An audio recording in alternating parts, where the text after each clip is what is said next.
No, I don't need those.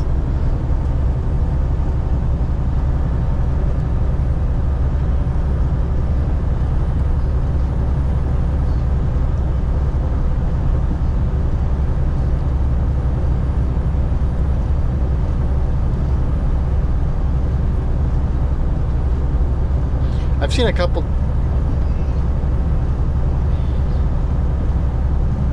Shit. I've seen a couple people wear glasses like that when playing video games, but let me check the weather.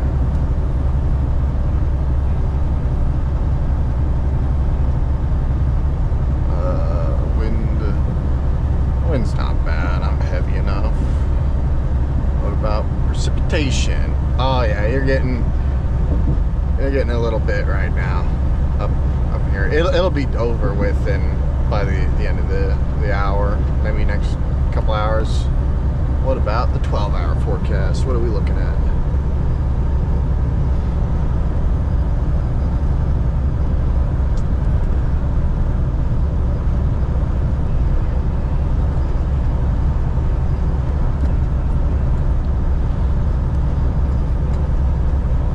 Yeah. The bigger snow is up in Michigan. Yeah, you got nothing to worry about. Then as for, oh shit, I've got something to worry about though. Uh-oh. So up in fucking Canada, there's a big streak of precipitation coming down that it won't be here till tomorrow, but it'll definitely hit me. Probably it'll even hit Indiana. Ah, shit. Oh yeah, I'm pretty sure it will. Now, again, it'll be over 12 hours when it hits, because at 12 hours from now, it just gets to Montana. But it goes from all the way, like the Northern Territories and the Hudson Bay, all the way down to Montana. It's coming in diagonally. So, and that's, I mean, it's cold enough.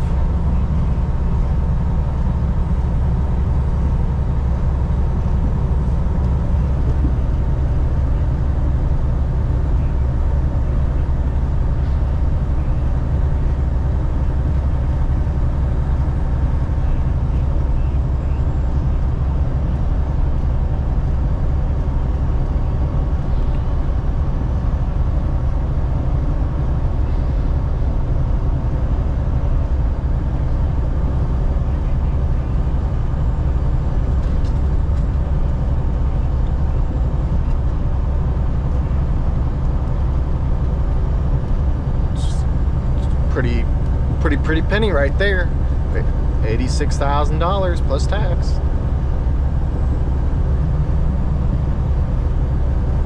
Just go sell those eggs on your own and go buy a semi-truck.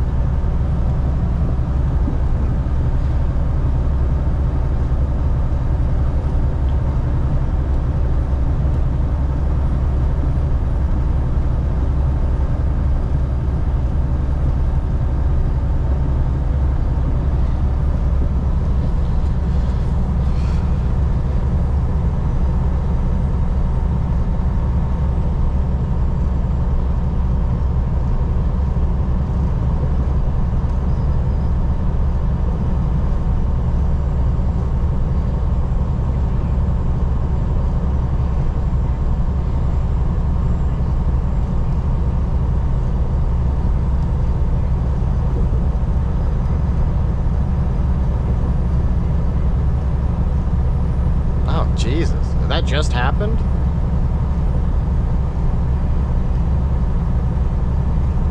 Oh, okay.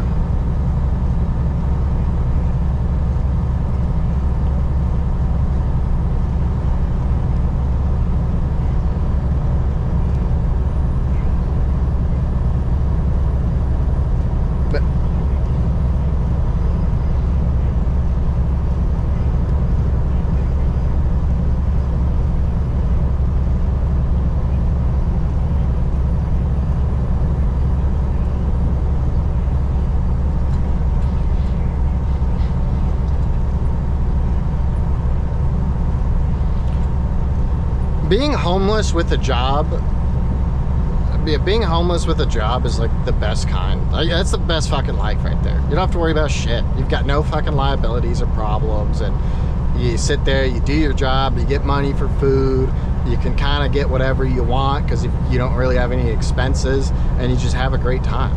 It's like the best kind of homelessness. Shit, that's what I am, technically.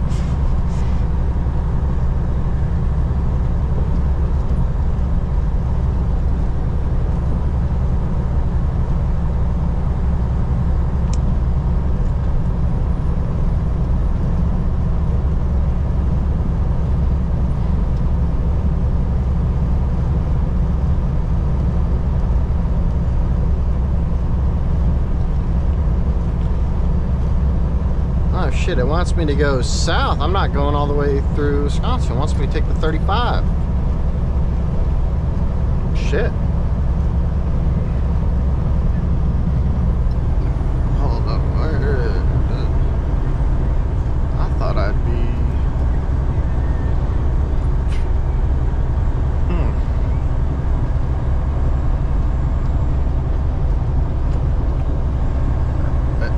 You said you were going on the 74? Okay, because I thought I'd be going out to Madison, but I guess it's quicker to go down through Cedar Rapids and onto the 80, down the 74 and across. All right, I'm cool with that.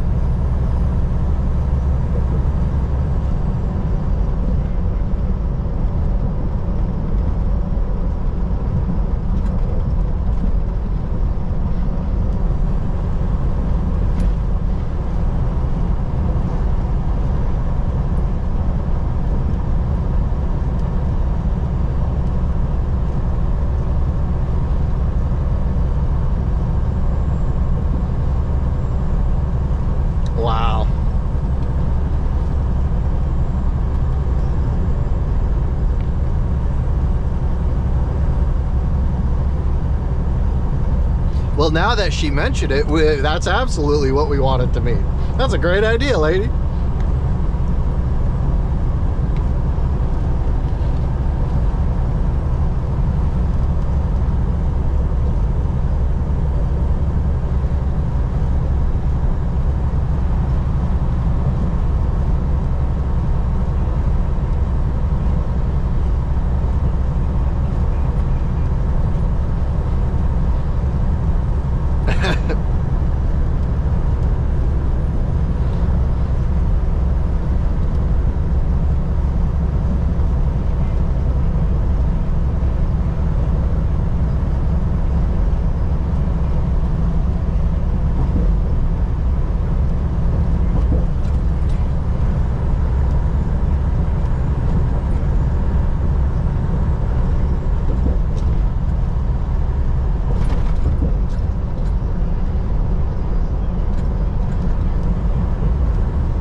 brother has been, well, one of them, he's been out for a little bit, and he was an MP as well. Same thing as you. And he just doesn't know what to do. You know, he's even thinking about going back in because he's sitting there, and I told him, I was like, look, man, personally, I would say don't go back in. I mean, look around, what's going on with the politics of the world. What are the odds that we get into a conflict, you get a war, and you've got your family now?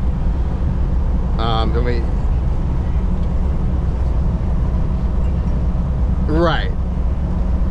And, you know, at first he didn't really listen, and then he kind of thought about it a little longer. He decided that he doesn't want to anymore, but he's still trying to figure out, like, what he wants to do. He's got 100% disability. Like, his legs are all fucked up from jumping out of helicopters and shit, and his knees are destroyed.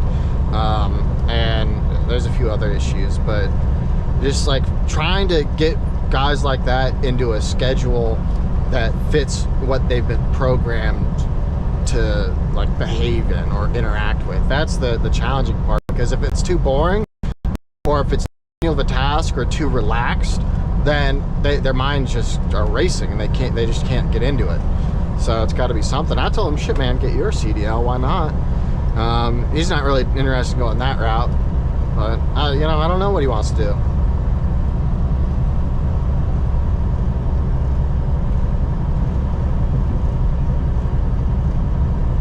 Yeah.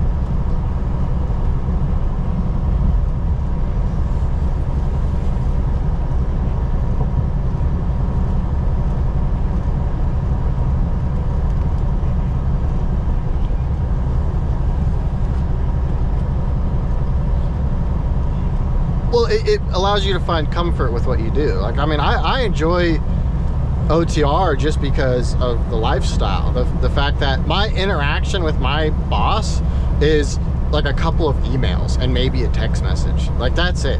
I don't have them, like, in the room next to me, sitting in the chair next to me or whatever, breathing down my neck like I had when I was selling cars. And the amount of stress and anxiety when I was working at a dealership was just through the fucking roof. It was high intensity, even though, like, I got caught up in the salesman lifestyle and all the politics and all the bullshit, and it ended in disaster. I mean, my boss died of an overdose at 33 years of age. It's like, I'm glad I got out of there.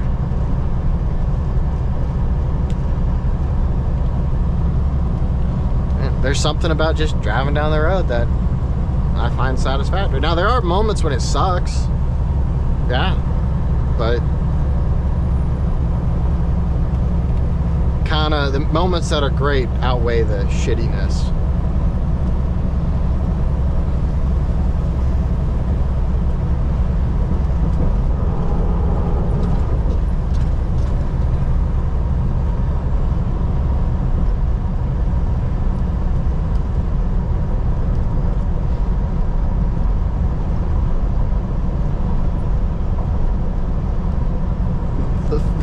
Yeah, fuck it, buy the whole neighborhood.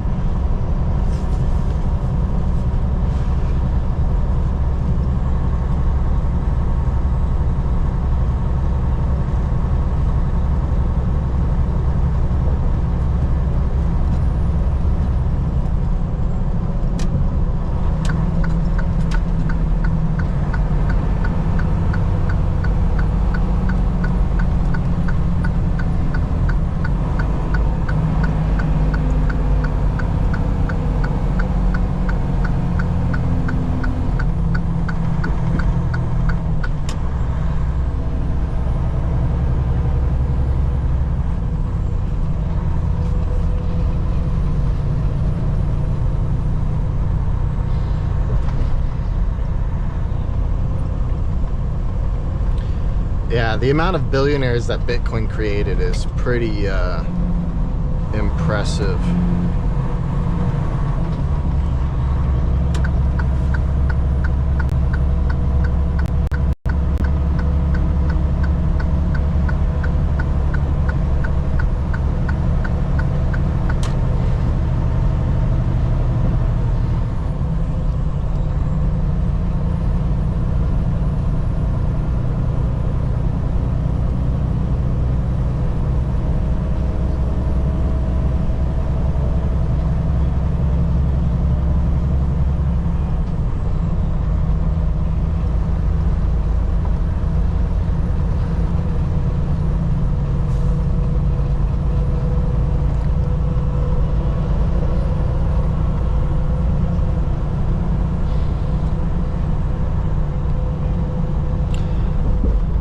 it's probably inevitable for something to take Bitcoin's place, because Bitcoin was the first, really, like the first big one, and there always is something second.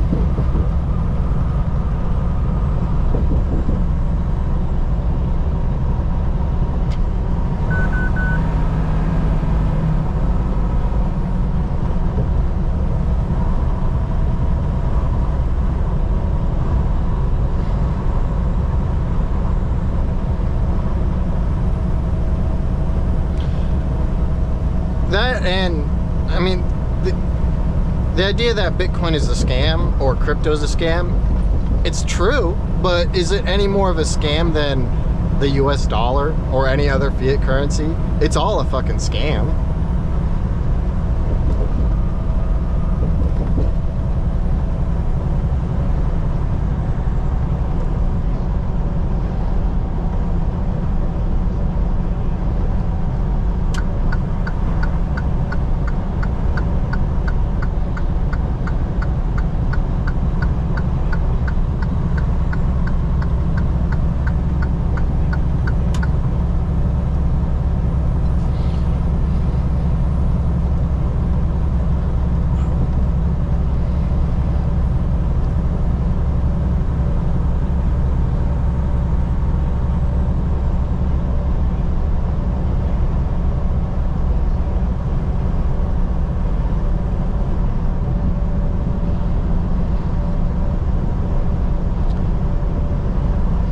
I was getting some work done on my Kenworth that I had, and one of the owners had walked in, and the mechanic had mentioned something about Bitcoin, because the mechanic and I had had a conversation about it, and I was trying to explain it to him, and he just didn't get it.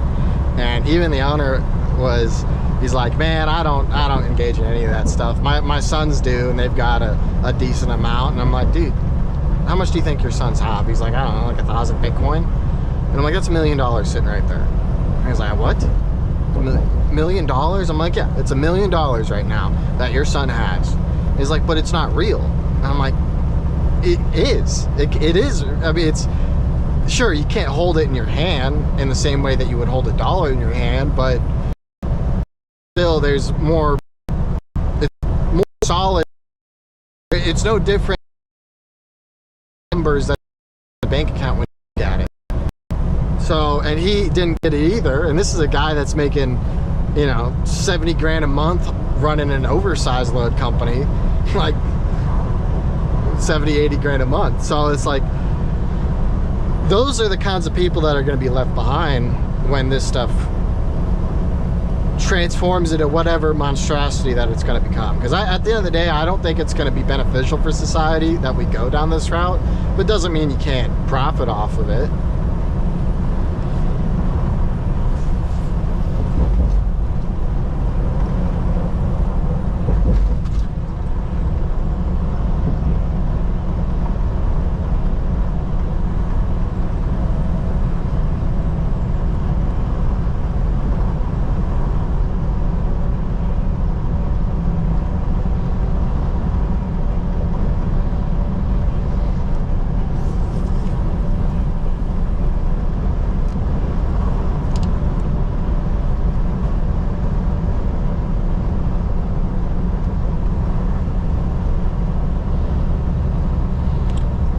And the whole blockchain system itself, there's so many ways that it can be used. Like with the Hedera being partnered with NVIDIA and Intel, being used to verify AI generated information or content, making sure that it correlates with previous stuff. So right now you go to ChatGPT and you try to have a long drawn out conversation and it can't keep up. It loses track of what you were talking about it just a handful of sentences prior. You combine that with the Hedera's blockchain, which is what it's being used for, at least with the Intel chips. Not necessarily with ChatGPT, or NVIDIA's chips, but handling their DLSS and frame generation. It's doing a trillion calculations a second, verifying that information, making sure it correlates with the previous information. You apply that to something like ChatGPT, and all of a sudden, it has a memory now, because it's on the blockchain, and there's the ledger that has tracked every single previous interaction and content, and is able to handle a bigger conversation. So that's going to propel AI out significantly. I just don't know to what end.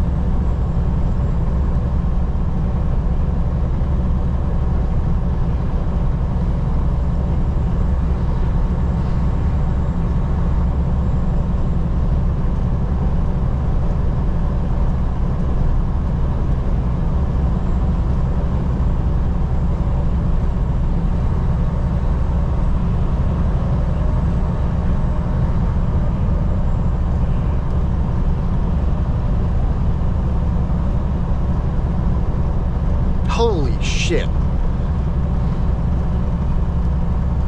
That's a lot. Oh my God.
Yeah, I probably got to get some more XRP, but Crypto.com sent out an email that kind of scared the shit out of me.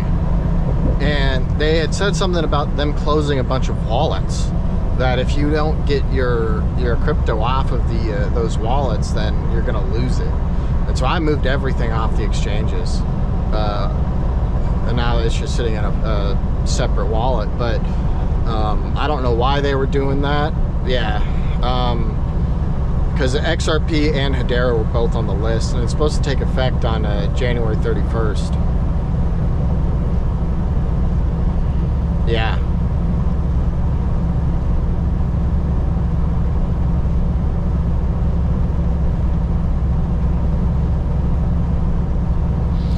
Yeah.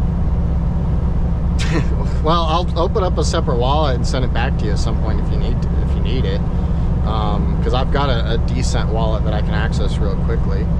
But it was something about them opening new wallets and moving things over, but anything that wasn't moved will be lost.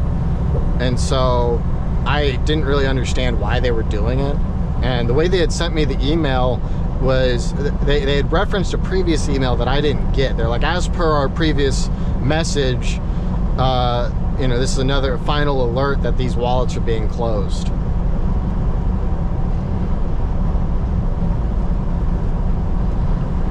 Because I was going to buy back into XRP once it dropped below $2.90. You all right?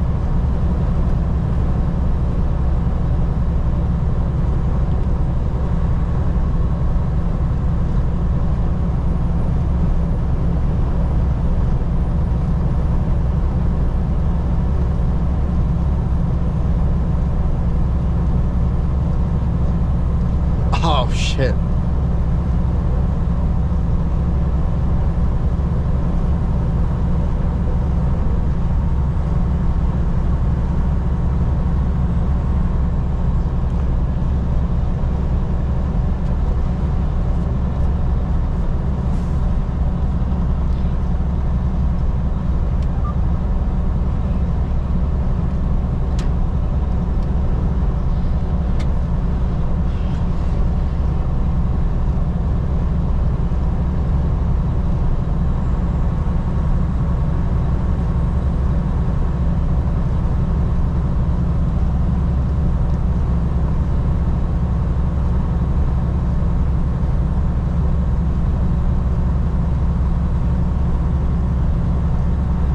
Because you got those canisters in your trailer, right? Yeah.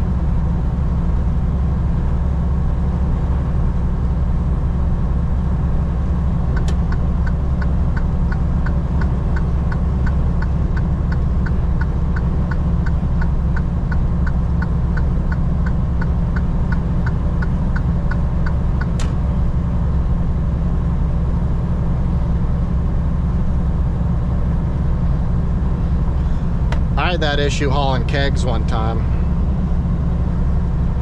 and I talked to the receiver, and they were telling me that these kegs, I think it was like beer, I don't remember if I was hauling for Coors or Anheuser-Busch, and they were telling me that, yeah, those things never ship good. They're always falling over, cracking pallets, and they double stack them for whatever fucking reason. Oh shit, where's the weigh station?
Back over.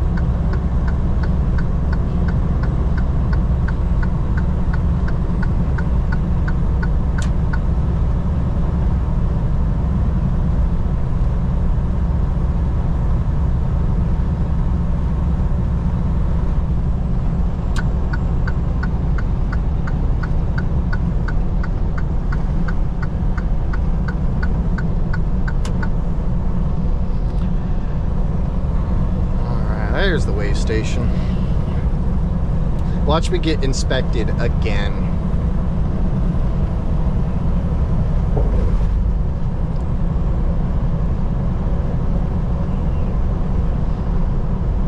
God, dude,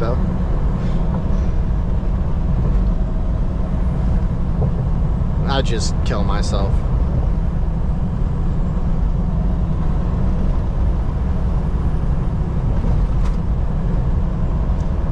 Yeah.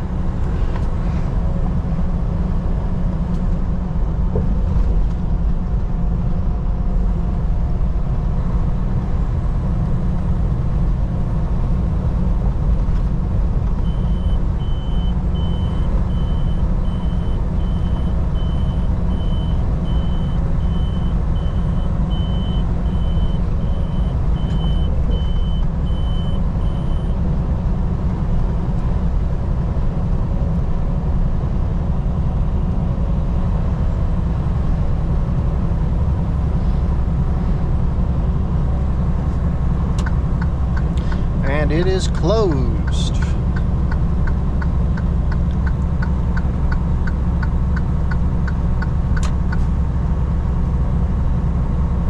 Well, as much as I can in this truck. No, I've got a pre-pass, yeah. And this one works, and my Kenworth, it didn't work. Well, it worked one time in Oregon. I don't think it was the batteries, because it was in in Oregon it went off normally, but nowhere else it would activate correctly. So maybe it was the batteries, maybe there's something else wrong with it. I don't know. I didn't check.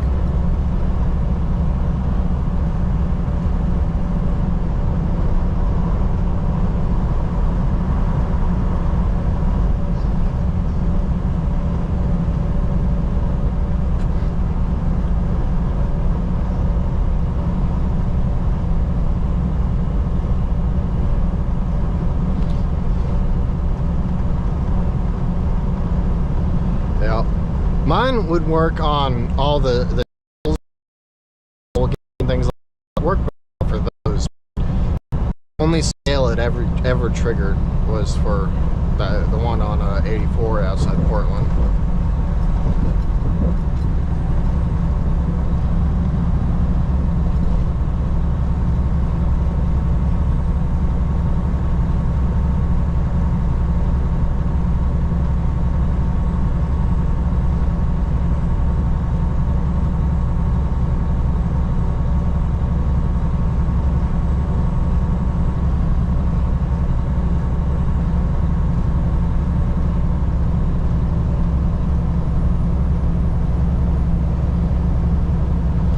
I imagine if they are keeping a list like that, it kind of expedites who they can go after and who they don't.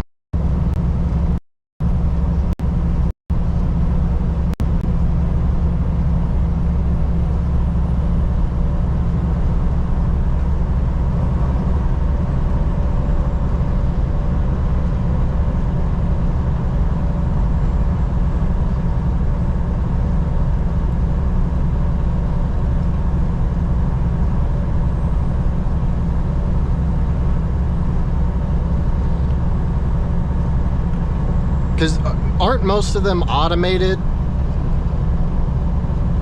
Where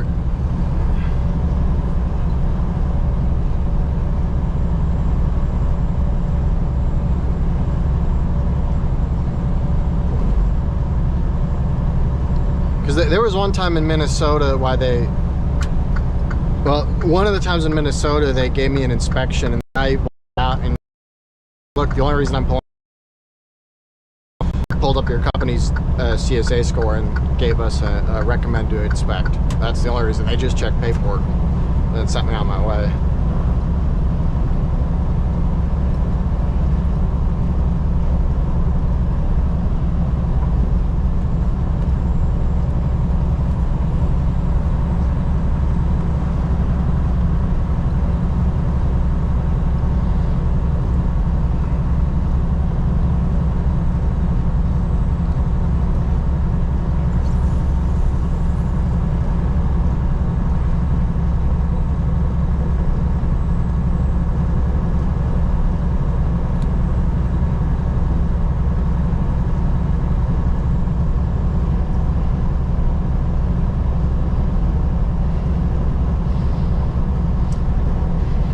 I got caught for that once, but it wasn't like driving 250 miles in one go. It was running out my clock And then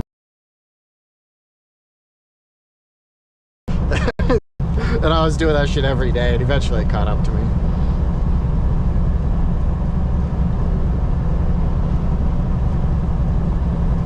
It's not my fault they were putting me on loads.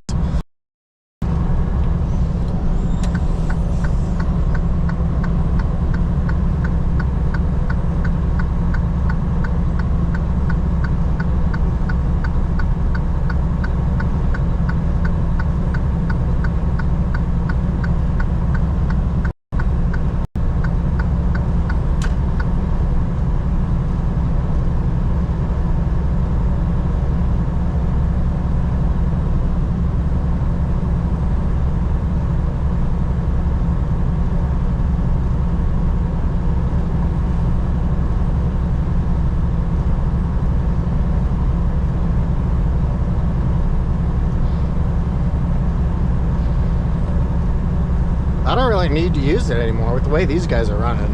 It's fucking great. Very well scheduled. There was one I did, but that was just to make it back to the yard and pick up a new trailer. But I was driving back to the yard. It was just one incident.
I've heard so many different explanations about how PC works. Everybody seems to have a different understanding of it.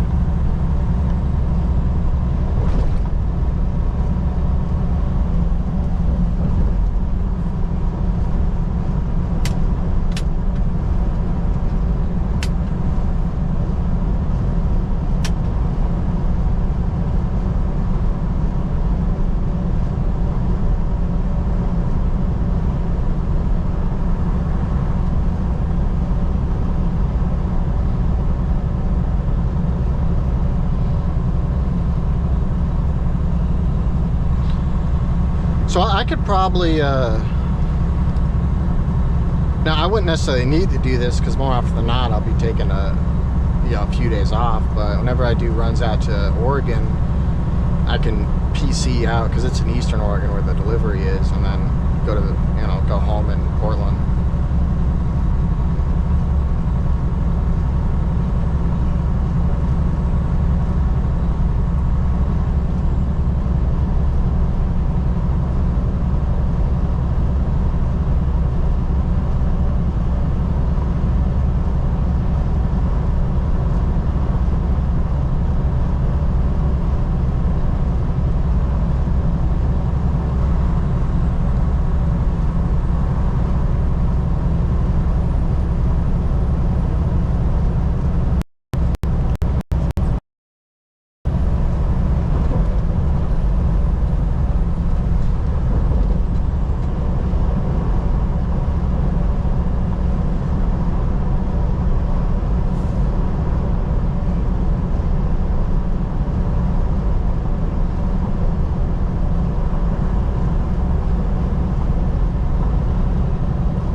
No, I'm still here.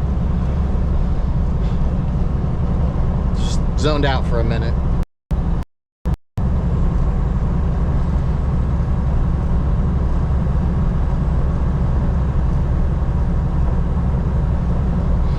I got a... Oh, what the fuck?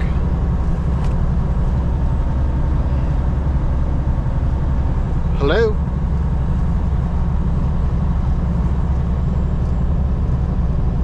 Who's this?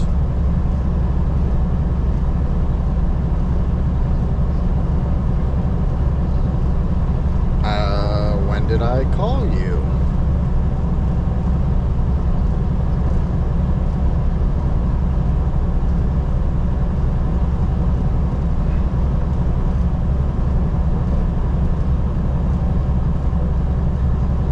I didn't call you, sir. Sorry to disappoint you.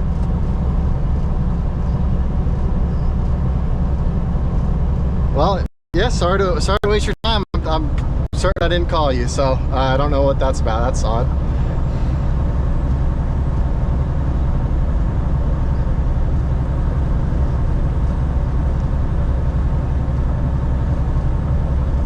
Yeah, you too. Yeah, take care. Bye-bye.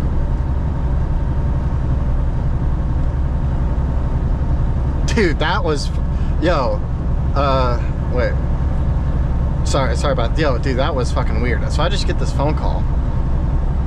And this guy calls me. He's like, hi, I'm returning this call from this number. And I'm like, fuck.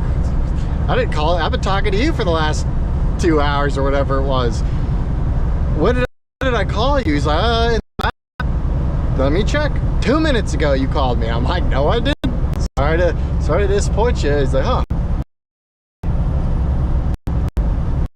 And he didn't like go to try to do a sales pitch. He's like, oh, you have a good day.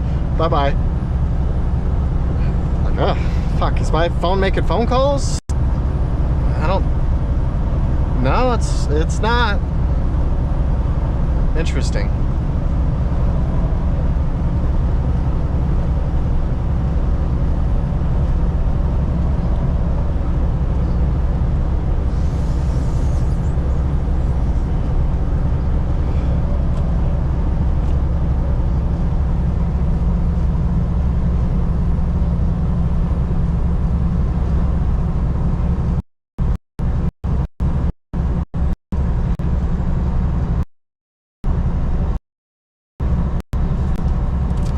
Interesting.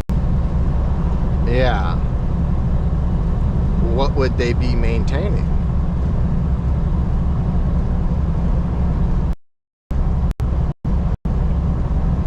Oh, okay.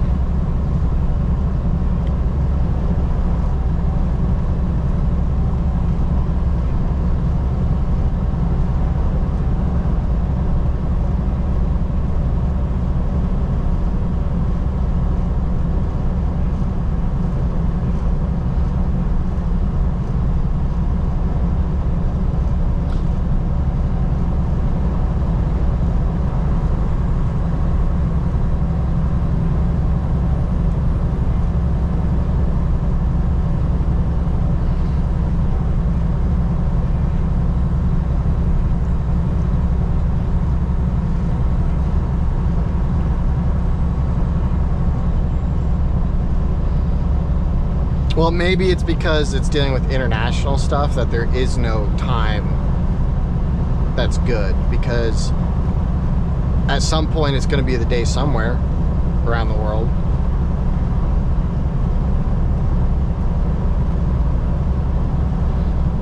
Now, it could just be with something with the app, maybe, but the crypto stuff is getting interesting, so maybe they are preparing to switch over.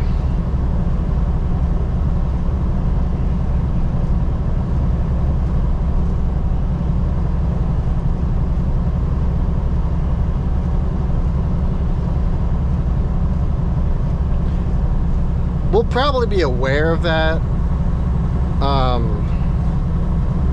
I would imagine that Trump does the no tax on crypto gains, which will get people to switch over voluntarily over a certain period of time, and then at some point make it mandatory that you switch over. we'll see if he does. Shit, I don't know. It's really hopeful, and if he does do that, then no capital gains tax. Neither will I.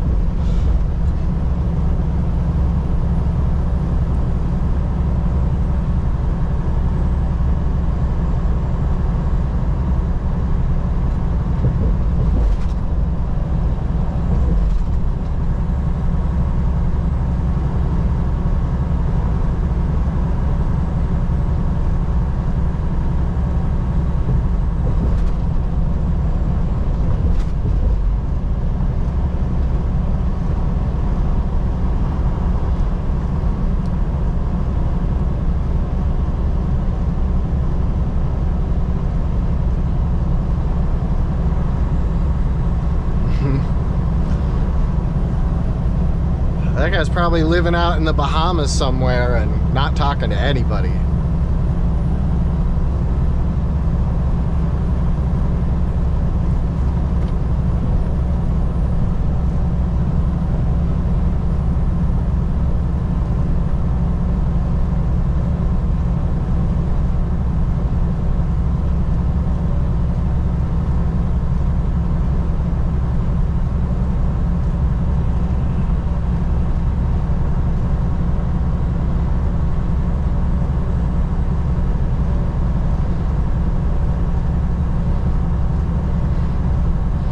Yeah, when Bitcoin was in its infancy, I was only like 10 years old, so I don't think I would have been able to even jump on that.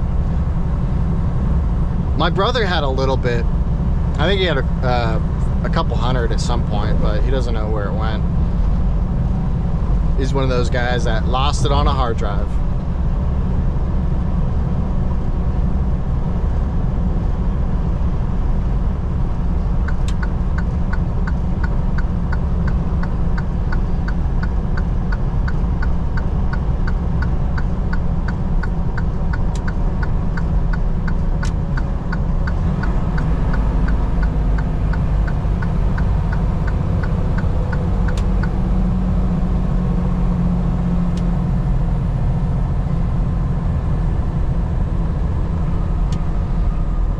Yeah.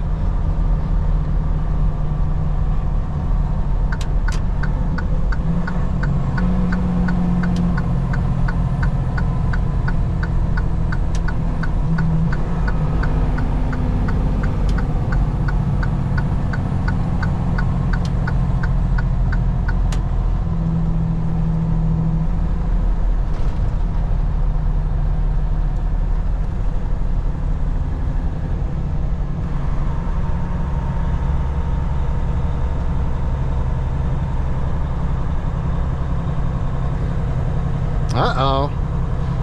What happened? I hear the horn going off.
Well, man, I got No Agenda kicking on here in about a couple minutes. I'm gonna go listen to that. Yes, sir.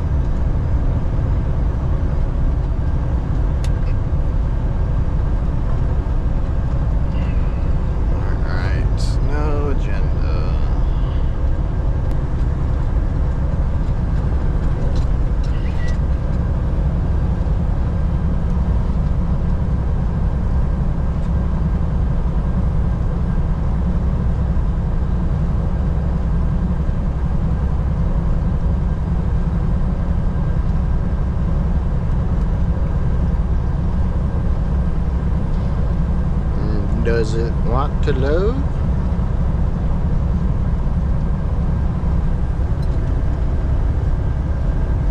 Come on now.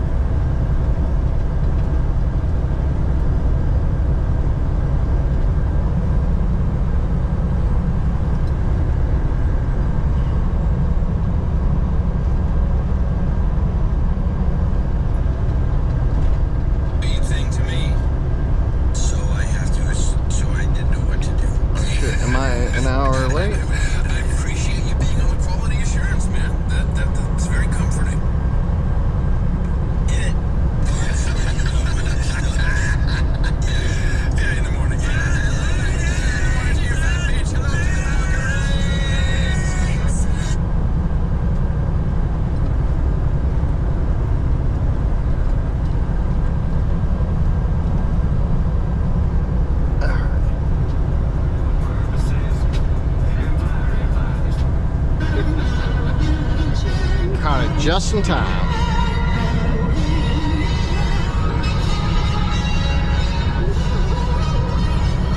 Don't worry, hit it we will in just a moment, but first we have to let this lovely, voluptuous, ruminous woman in, and that is, of course, the fat lady. And when that comes, the bat signal, retweet the tweet, boost the toot, slash the X, whine on the blue cry. Episode 1732 of your best podcast in the universe, the No Agenda Show, is next.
pretty simple. You just don't look at them.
fuck.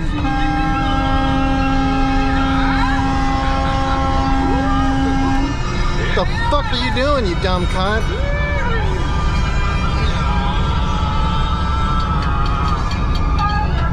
Fucking asshole.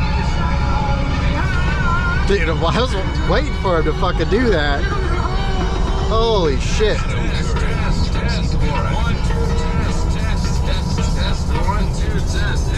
God damn it. Everything is fine. The pots and pans are banging, and we're ready for another show. Adam Curry. See, that guy's got no fucking screens and he's already swerving all over the fucking place. Fucking coming in my lane. He's no agenda.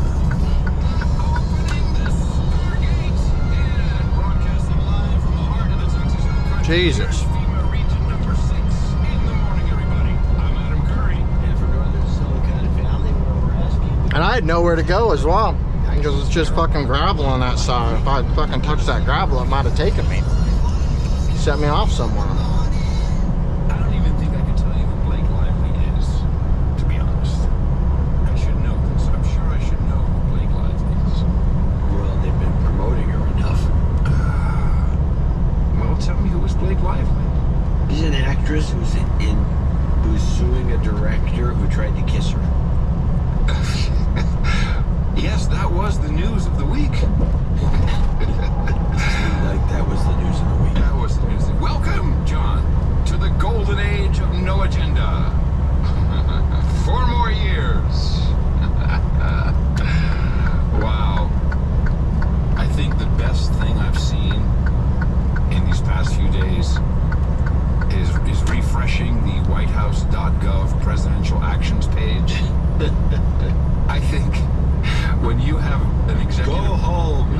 When you have an executive order that says, putting people over fish, I mean, that kind of says it all, doesn't it? Oh, man. I don't... You know, it's so disappointing. Because I got a lot of reports from foreign press.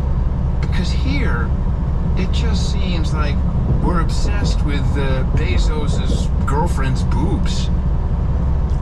You know what I mean? It's like, what are There we seems to be a lot of stories. Yeah, there's so many reprints of the picture of Zuckerberg looking down for 1 split second. He will never live that down. I said to Tina, I said, yeah, what if that happened to me and that was the 2-second clip everywhere? She says, well, he's only human. I'm like, sure, yeah.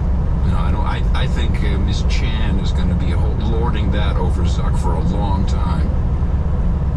It's just one of those things you don't want to Get caught these doing. guys have got cameras. There's a thing called a camera, and most people are shooting like in video mode, so it's actually not just shooting. Yeah, no, they've got frame by frame by frame of everything. Frame by frame, so you can get the 1 split second where he looks down, and that's the shot. Yeah. Whoops. And that's, now he's stuck with that for the rest of his life. Yeah. You have to be careful if you're a celebrity that's showing off their breasts. So that's literally Megyn Kelly, accomplished lawyer, successful podcast host. That's all she could talk about. It was viral, baby. They're vicious because Jeff Bezos runs the Washington Post, owns it, and owns Amazon, of course. And I will tell you, this is not my first time saying she dresses like a hooker, because she does. I mean, she just kept on going about that. Yes, I heard this bit. She has gotten to, she's discovered kind of the Tim Pool approach to podcasting. Yes, algo chasing. Which is ranting for excessive, that's one thing we don't do on the show. Once in a while we maybe make a segment that's too long, but we don't stay on. Okay, it's all right, I got you. The Supreme Court stuff, yes, okay. I didn't say, I was just generalizing. Yes. I've done it. So, but we don't. But the style of ranting, and Kelly's gotten really good at it. In fact, I sent you a clip once recently of one of her great rants, and she goes on, and it's well structured, and it goes on forever, and it's basically beating a dead horse. Hey, Joe was there. I called it. Rogan, he was there. I don't remember you calling that. I said, imagine if Joe's there, and you were like, okay. I didn't call it. I guess I conjured it.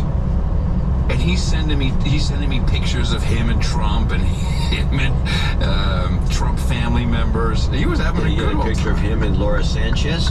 No, I wish. Oh man. So He dresses like a hooker. So I've been following these executive. And by the way, they used to have a lot of hookers in the Bay Area, and they don't really dress like that. Maybe a high end. Well, maybe Megan's thinking of the high end hotel hookers. Well, I guess maybe that's a possibility. you know where all the hookers are right now. In D.C., aren't they? That's where they usually are. No, they're in Davos. The hookers are in Yeah, well, Davos. that's probably true. And the Daily Mail had an exclusive with one of the high-class escorts who spills the beans. And here she says, a high-class escort has spilled the beans on what happens behind closed doors in Davos during the World Economic Forum. Salome Baltus, probably not her real name. You think? She says, she revealed to Mail Online that she's learned about the global elite, and for many, it is that they are doom and gloom mongering about the fate of the world, so they've decided to just enjoy it while it lasts. Convinced that a climate change apocalypse is upon them, they shamelessly spend their vast wealth on expensive escorts in Switzerland. I wonder what those girls cost. Let me see if they did not have a price tag. They should have a price tag. You're doing your reporting. If you're doing a report, oh, here it is. 5,000 pounds. Yep. 5,000 pounds. 5,000 pounds. Holy But that's shit. a weekend. That's a bargain. I don't know about that being much of a bargain, but A 2-hour you can tete-a-tete. marry a Ukrainian woman for less than that. Yeah, but then her brothers show up and start demanding more. It's not. Well, that could I've heard this happen to guys. It's not a good thing. A 2-hour tete-a-tete starts at about $850. I think this says a lot about our economy. I think these prices are down from previous Davos years. Well, for those guys, the girls should be able to charge more for that group. For sure. Yeah, it's not like a bunch of, soccer guys. Should we do a little bit of Davos stuff before we get into the domestic? I don't have any Davos I do. stuff I have because shorties. I have shorties. I'm interested because I don't have anything. Yeah, I got shorties from Davos, and I'll be tracking this as we go I along. understand they wanted Trump. Trump didn't show up. He didn't want to go. He did a video In thing. fact, a lot of the big shots that normally go to Davos didn't go, and it Didn't kind go. of freaked out Klaus. Well, the spell is broken. This is the thing. Every spell has been broken. All the things that these elites would say, that the senators would say in questioning, it's now just become a joke. Some spell has been broken. And I will tease the end of show mix because it starts with some of the during the spell moments during Trump's first administration freakouts that were going on with the mainstream. It's very interesting To hear that, series of isn't it? clips. Yes. Yeah. So I think Trump just delivered a speech to Davos. He did it via a Zoom.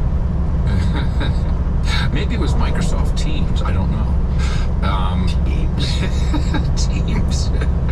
Anyway, long keynote by Queen Ursula. I pulled 54 seconds. The sobering reality is that we are once again competing more intensely across countries than we have in several decades.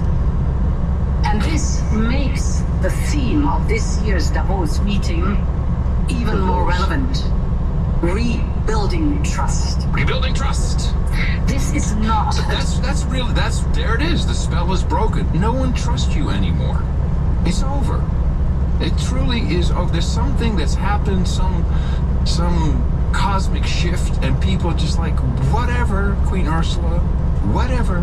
rebuilding trust. Yes. This is not a time for conflicts or polarization. This is a time to build trust. This is a time to drive global collaboration more than ever before. Sure. This requires immediate and structural responses to match the size of the global challenges. I believe it can be done. And I believe that Europe can and must take the lead in shaping that global response. So, of course, there was the typical whining and moaning about climate change. And now, of course, climate change and AI go hand in hand. Here's the Secretary General of the United Nations, Antonio Guterres. Now, these two issues, climate and AI, are exhaustively discussed by governments, by the media, and by leaders here in Davos. And yet, we have not yet an effective global strategy to deal with either. No. And the reason is simple. Geopolitical divides are preventing us from coming together around global solutions for global challenges. Nobody wants your globalism. And in fact, one of the basic... It's interesting to listen to that, because what he's actually saying is there's all these challenges, and the only reason we can't solve these problems is because we don't have one world government with a dictator at the top. Yes. That's what he just said. And Trump, President Trump, we should say, one of his executive orders was no to this global tax. No, we're not participating in it. We won't have any part of it, which I'm sure is a blow to the Davos people. And of course, little Licky Boy shows up when it comes to AI. Paying a global tax. Well, they've been planning that for a while now. That probably would have been the topic of discussion if it was Kamala Harris was our president. Well, global tax time, everybody. Is a good idea. Oh, yeah. To tax everybody for AI and climate change. No.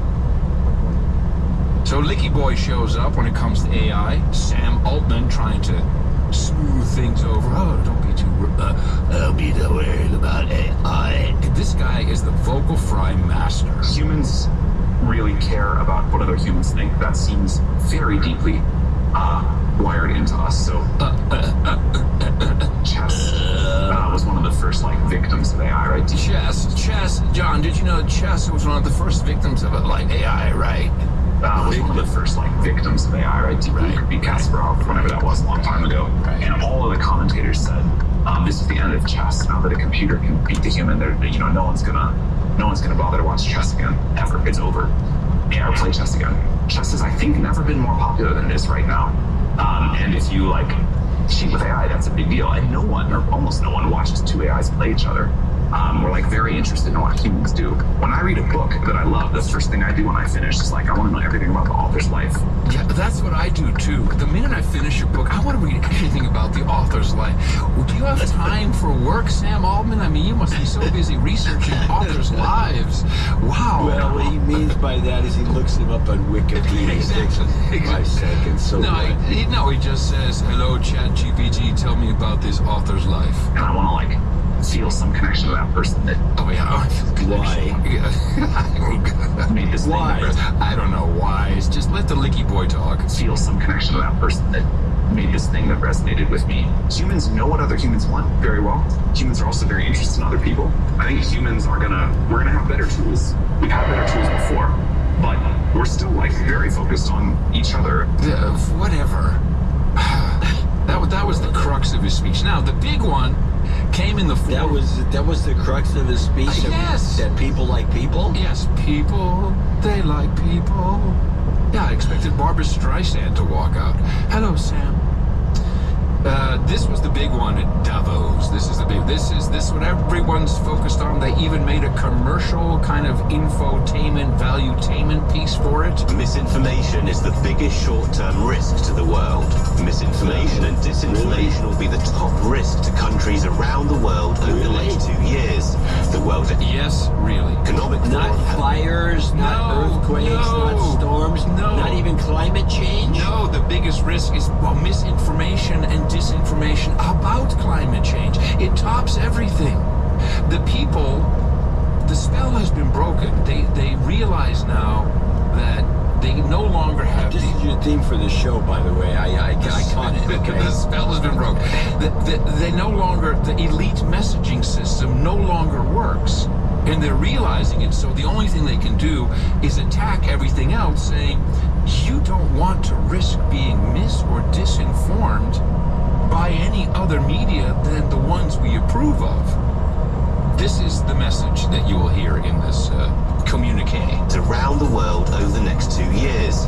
The World Economic Forum has revealed in its annual Global Risk Report. The WEF surveyed hundreds of experts worldwide and found that false and misleading content is seriously harming the geopolitical environment in a number of ways. It enables foreign entities to affect voter intentions. If foreign entities are affecting their intentions, people are voting wrong. They're voting wrong because of this. Foreign entities. By the way, before this clip even finishes, I'm going to give a clip of the day. Well, that is just fantastic. I can tell. It's so stupid. They just take the public for a bunch of idiots. But please continue this clip. Yes, that is correct. And they are telling them that they're idiots because they're getting the wrong information. In a number of ways. It enables foreign entities to affect voter intentions. It can sow doubt among the public about what is happening in conflict zones. And it can be used to tarnish the image of products or services from another country. Oh, it tarnishes products and services from another country. Wow. If you say, those Peugeot cars, they suck. Oh, you're tarnishing. It's misinformation. High fructose corn syrup. It sucks. A number of countries in Europe ranked misinformation as one of its top 5 risks, according to the WEF. These include the Czech Republic, Germany, Ireland, the Netherlands, and Sweden. Other European countries such as France, Greece, Italy, Portugal, Spain, and the UK also rank it highly, often in the top 10. It's becoming increasingly hard to know where to turn for true information. Oh, it's so hard to know where to turn for true information. According to the report, don't go to podcasts. With political and societal polarization skewing narratives and distorting facts, respondents in high-income countries are generally more likely to express concern about the risk of misinformation over the next 2 years than respondents in lower-income countries, according to the report. Although there are some exceptions, people worried about disinformation also often highlight societal polarization as one of the most severe risks in the same time frame. Don't argue with each other about topics, just all agree with what we say. With poor quality content and lack of trusted information sources continuing to present a threat to societies, experts have repeatedly How you doing, said Tommy? the best way to protect yourself from misinformation is to stick to impartial, well-established news outlets, such as news agencies, to keep on top of the most accurate information. Yeah, keep reading the news agencies. The news agencies, they are the ones you can trust. The news agencies. Wow. And so the Spanish Prime Minister, Pedro Sanchez, great DJ name, by the way. Hola, hola, hola! Oche, Pedro Sanchez here in the morning with you. So Pedro, who's a good-looking guy. Pedro's kind of a hottie. Pedro stands up and he lays it all out and he says, we cannot have this! And here's the solution. I propose putting an end to anonymity on social media. In other countries, It'll be like southeastern Illinois. I gotta go down to 74. But gotta get through Iowa first. Without showing an ID or buy a hunting weapon without giving their name. And yet, we are allowing people to roam freely on social networks without linking their profiles to a real identity. This paving the way for misinformation, hate speech, and cyber harassment. Because it is facilitating the use of bots, and it is allowing people to act without being held accountable for their actions. Such an anomaly cannot continue. In a democracy, citizens have the right to privacy, not to anonymity or impunity. Oh, that's interesting. I didn't know that in a democracy you have the right to privacy, but not to anonymity. Is that true in a democracy? That's horseshit. By the way, don't you vote? When do you have to show an ID to send a package? That's exactly what he said. Well, I don't know about Europe. Okay, what do you got here? I'm going to send this package to Adam from here. Okay, let me see your ID. Let me see your ID. When does that ever happen to the post office or the UPS or any place? But isn't the fundamental part of democracy is voting anonymously? Isn't That's that anonymity, you're right. I would think that's a Secret ballot. secret ballot. not to anonymity or impunity, because with those two, social coexistence would be impossible. Okay, social. Yeah, a buddy of mine was going through Indianapolis, and even out by Lebanon, it got pretty bad. But by the time I get out that way, the snow will be over. There's only a small area. Although I do have a storm coming in behind me, coming in from Canada, which I might be able to get past it. We'll see where it hits. It's still about a day and a half out. Coexistence is out, it's gone, it's all over, but Pedro has the solution. I can already imagine. I already know what it is. Here we go. Of course you know what it is. Impossible. That is why I believe we must push forward the principle of pseudonymity as the functioning element of social media, and force all these platforms to link every user account to an European digital identity wallet. This way, citizens could use nicknames if they want, but in the case of a crime, public authorities will be able to connect those nicknames to real people and hold them responsible. Because accountability is not an obstacle to freedom of speech. It is an essential complement to it. It is an obstacle if you talk about things like hate speech. Yes, it's an obstacle. So what's the... you're on social media and they want to link you to a crime that you committed on social media, which can only be hate speech on social media, like in the UK. Correct. Where they're even threatening to extradite U.S. citizens for hate speech in this country that has something to do with the UK. Mm-hmm. This is ridiculous. Yes, but the thing that I found interesting is he said a European Union digital ID wallet. Notice he added wallet. It's all right, man. Yeah. Don't worry about I think it. was a mistake. He's giving it away. It may be just a language problem. That wallet to him might be, just... He might just said wallet. I mean, what? Okay, well, let's break this down. If he meant wallet, what is that? Why use the word wallet? Because they're going to roll out a European digital ID /wallet for your digital euro, which Fifi Lagarde has been talking about for a long time. Oh, so you're saying it's not just a digital ID; it's the futuristic version of a smart card. It's got your bank information, your health information, every single thing that would normally be in your wallet is now on this card. Yes. Walking around with you, so if somebody wants to steal your identity, they're better off stealing the card. Yes. Yes, I'm pretty... That also gives, besides your identity, it gives them some cash. Well, only if they have the biometric keys to get in. I'm sure it will be very safe. Oh yeah.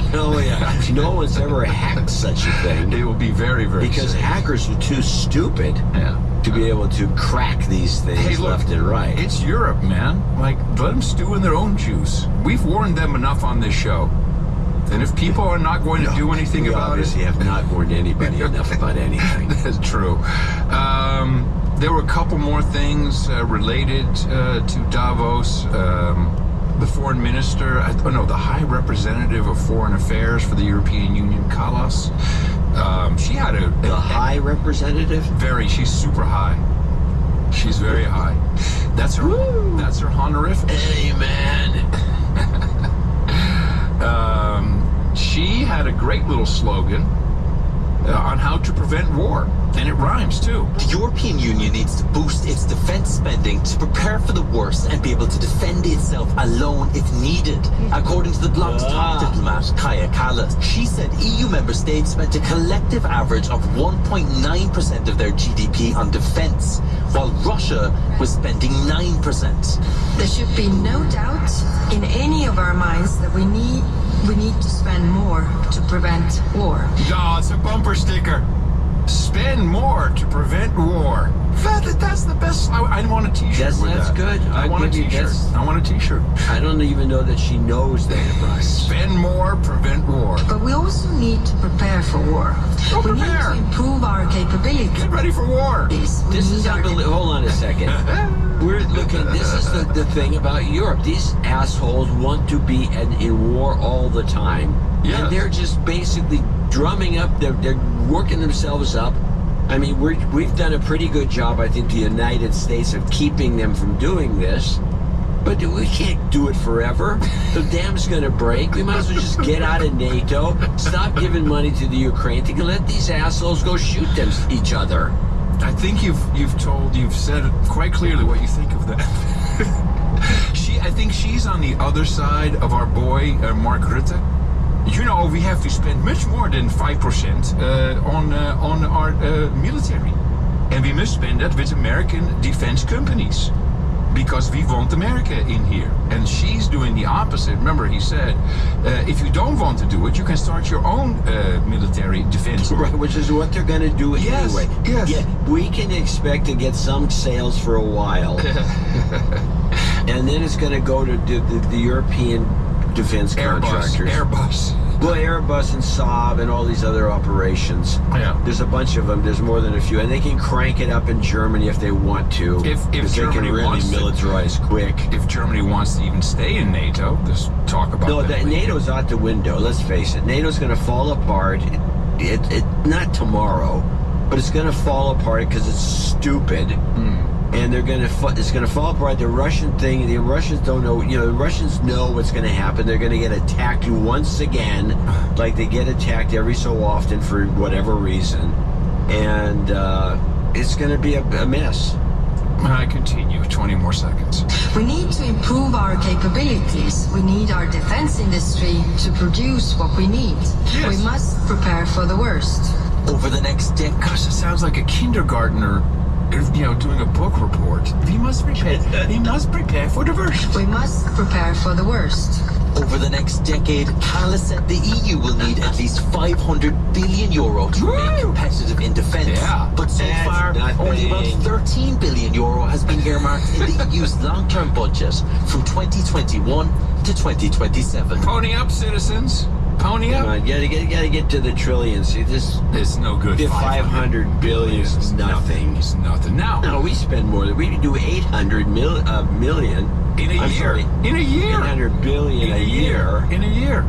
Yeah, we do 800 billion a year. They can beat that. Foam finger number one, baby. So Most of ours is waste, though. It's getting scams and grift. let's get back. Yes, expensive toilet seats. Let's get back to climate. Here is the EU High Representative of Climate, the climate chief. Another high person? Oh, he's very high. This guy is a Dutchman. I thought it was the climate pope, Frans Timmermans, but I guess he's no longer the guy. Now it's Wopke Hoekstra. What a great name, Wopke. W-O-E-P-K-E. Wopke. Hey, Wopke, what are you doing? Hey, Wopke. And he has the Dutch accent, but it's better.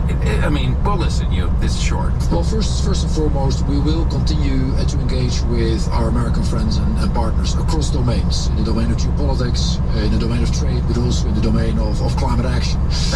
But also, this will require more assertiveness, more diplomacy from Europe across the globe. And of course, when there is a vacuum, others will fill it. And that holds good for us, but I'm sure the Chinese, the Indians, and others will play their part as well. So what we will do is a couple of things in the years to come. We will continue to double down on renewables, on grid capacity, on battery capacity. As well. Sure. Secondly, we're going to be very, very clear on making sure we enhance our autonomy and decrease our dependencies. Yeah, good. Go for it. Go for it. Battery. It's truly insane. And the European people just sitting by going, oh, okay, whatever. Is Tik Tok back yet? Yeah. It's like, yeah, it's all good. Batteries. In Davos, CNBC has their they've been doing this for as long as we've been doing this show. Oh, no, yes, well, longer. Longer. They sit outside in the snow for the beautiful backdrop of Davos. And everyone has their winter coats on, and they make the CEO sit outside in the cold, in the snow, and talk about stuff. And the saddest guy I don't even know why he went, was Satya Nadella of Microsoft, who clearly is getting screwed on the Stargate deal. You know, because Altman was there saying, oh yeah, I'm a part of this. Yeah, Larry Ellison, oh yeah, it's all good. And here's that little short dude, make him stand on the stool because he's paying for it. Oh yeah, it's all great. So, of course, they have to ask him, like, well, are you screwed? President Trump announcing a new joint venture yesterday called Stargate to build and grow AI infrastructure in the U.S.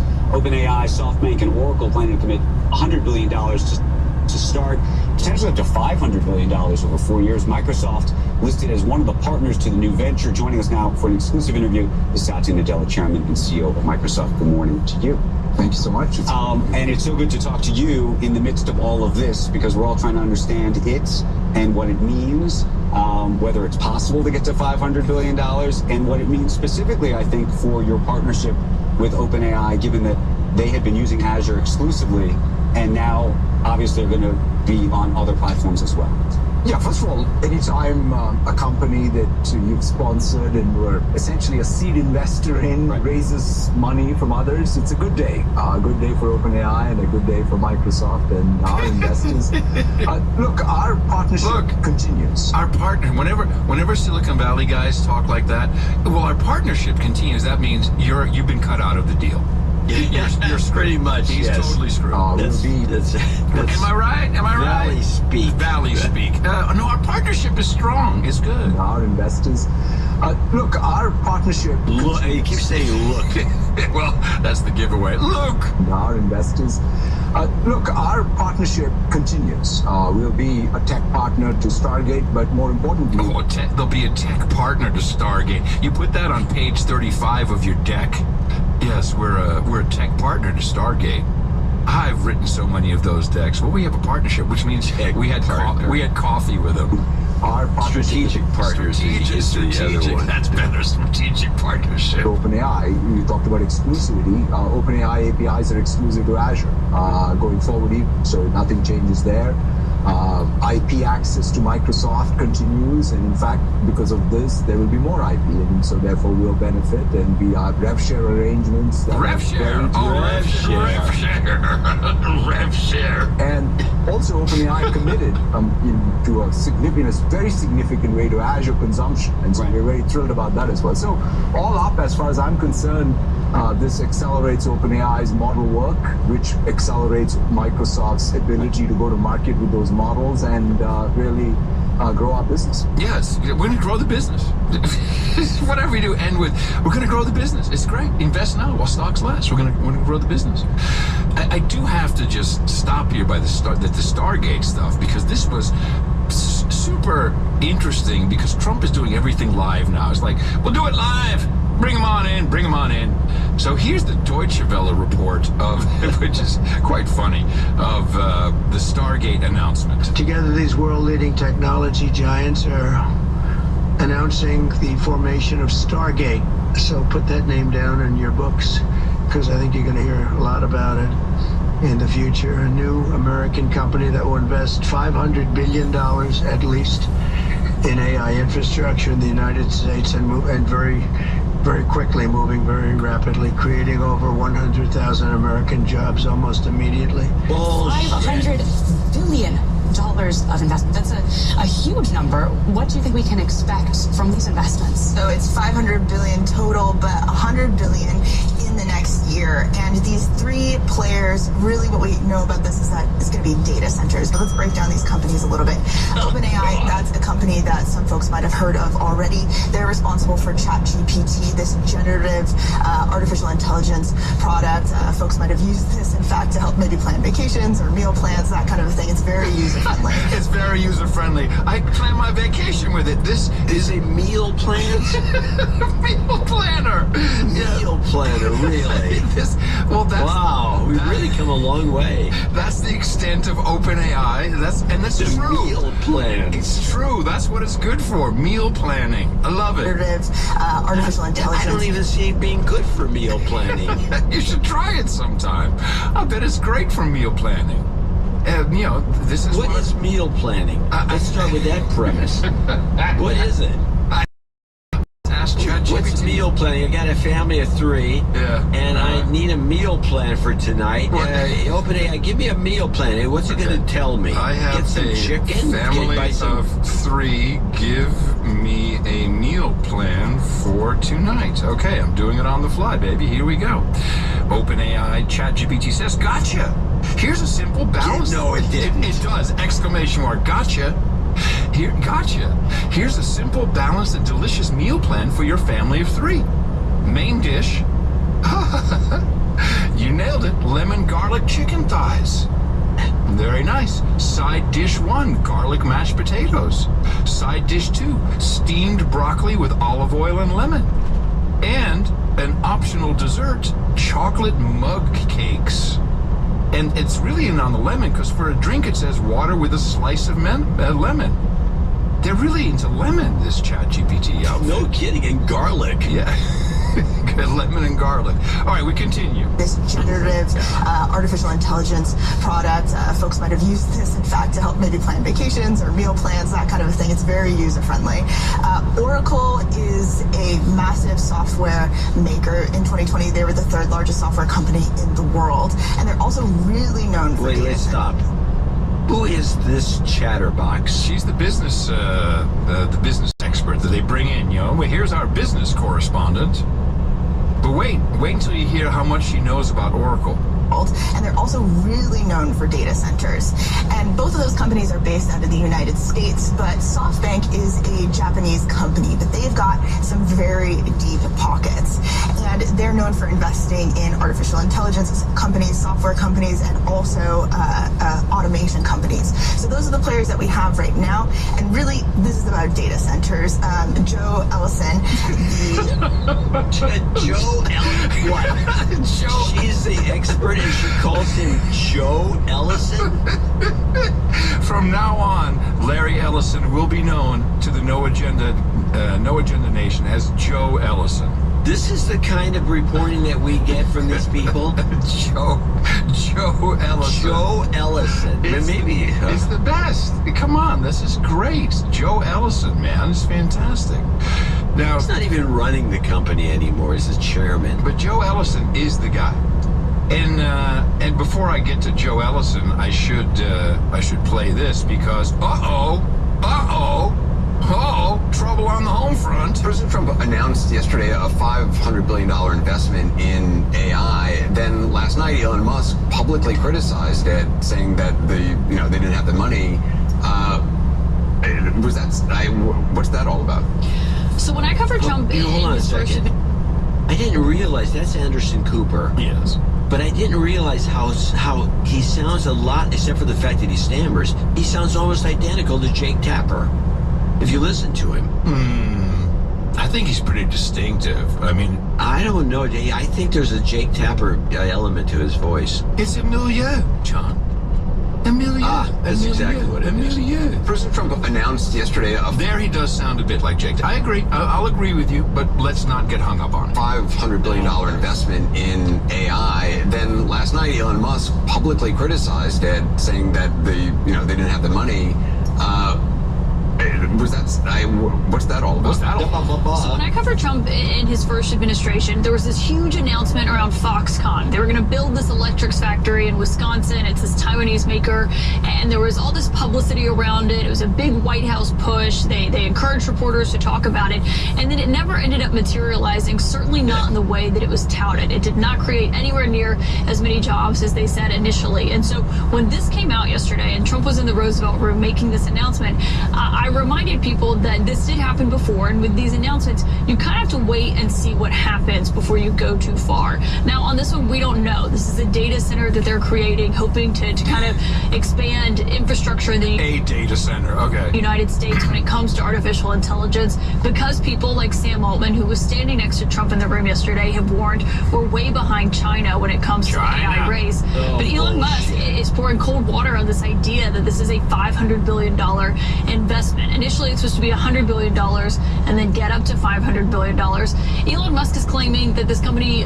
doesn't even have $10 billion behind this to do this. Now, Sam Altman, the CEO of OpenAI, is disagreeing. They are basically in legal warfare. That's important context here between Elon Musk and Sam Altman. They're suing each other, or Elon Musk is suing them. And so it is important to remember there's tension here. But really the story of this is Elon Musk is undercutting Donald Trump on one of the biggest announcements he made on his first full day in office. And it raises that question we've been talking about, which is, what does this look like when someone who is not afraid to voice his opinion, neither of them are, when those conflict, and what this ultimately looks like. But the White House is saying that people should take Trump's word for it, not Elon's. So, Elon, shut up, man. Shut up. This is good for America. 100,000 jobs. Well, he's probably more right than wrong. No, I'm sure he's completely right. He's probably even exaggerating at 10 billion. Yeah, he says there's no money. He says this is bull crap, and I believe that's to be true. But yeah, Trump's trying to do one thing. This is, I think, however this even got to become an issue, I think has something to do with the Bannon thing. Bannon's still upset about, he hates Elon. Yeah. Because he usurped him in the position of being Trump's buddy. Yeah. And yes, good point. We haven't talked about this. He predicted that Elon would be gone. He's going to be gone before the inauguration. Well, he's not gone. No, but this is a crack in the armor. This is not good. It's not good. And I will say that maybe Trump is being led down a primrose path by these other bullshit artists. Totally. He's completely bought into AI. And he's been told that we need more energy. So that's something he can understand. What, you need more energy? I'm going to make more energy. That he has down. But you probably did hear about China's DeepSeek. Did you hear about this? No, you got me there. Yeah, so the Chinese DeepSeek have released an open source model, which I love this. It's this whole open source thing started with Meta when they released the Llama model, which is really ruining the business model for these magicians like Altman. And their model matches or exceeds OpenAI's latest model 01 on various benchmarks, whatever that means. Their cost menu planning. But they charge only 3% of the price that it takes to train an OpenAI model. And that was quite a story on CNBC. I don't know if it's true, but that is something that we need to keep in the back of our mind. But really, none of this is about menu planning. It's not about planning your vacation. Joe Ellison told us quite clearly what this is going to do. Once we gene sequence that cancer tumor, you can then vaccinate the person, design a vaccine for every individual person to vaccinate them against that cancer. And you can make that vaccine, that mRNA vaccine, you can make that robotically, again using AI, in about 48 hours. So imagine early cancer detection.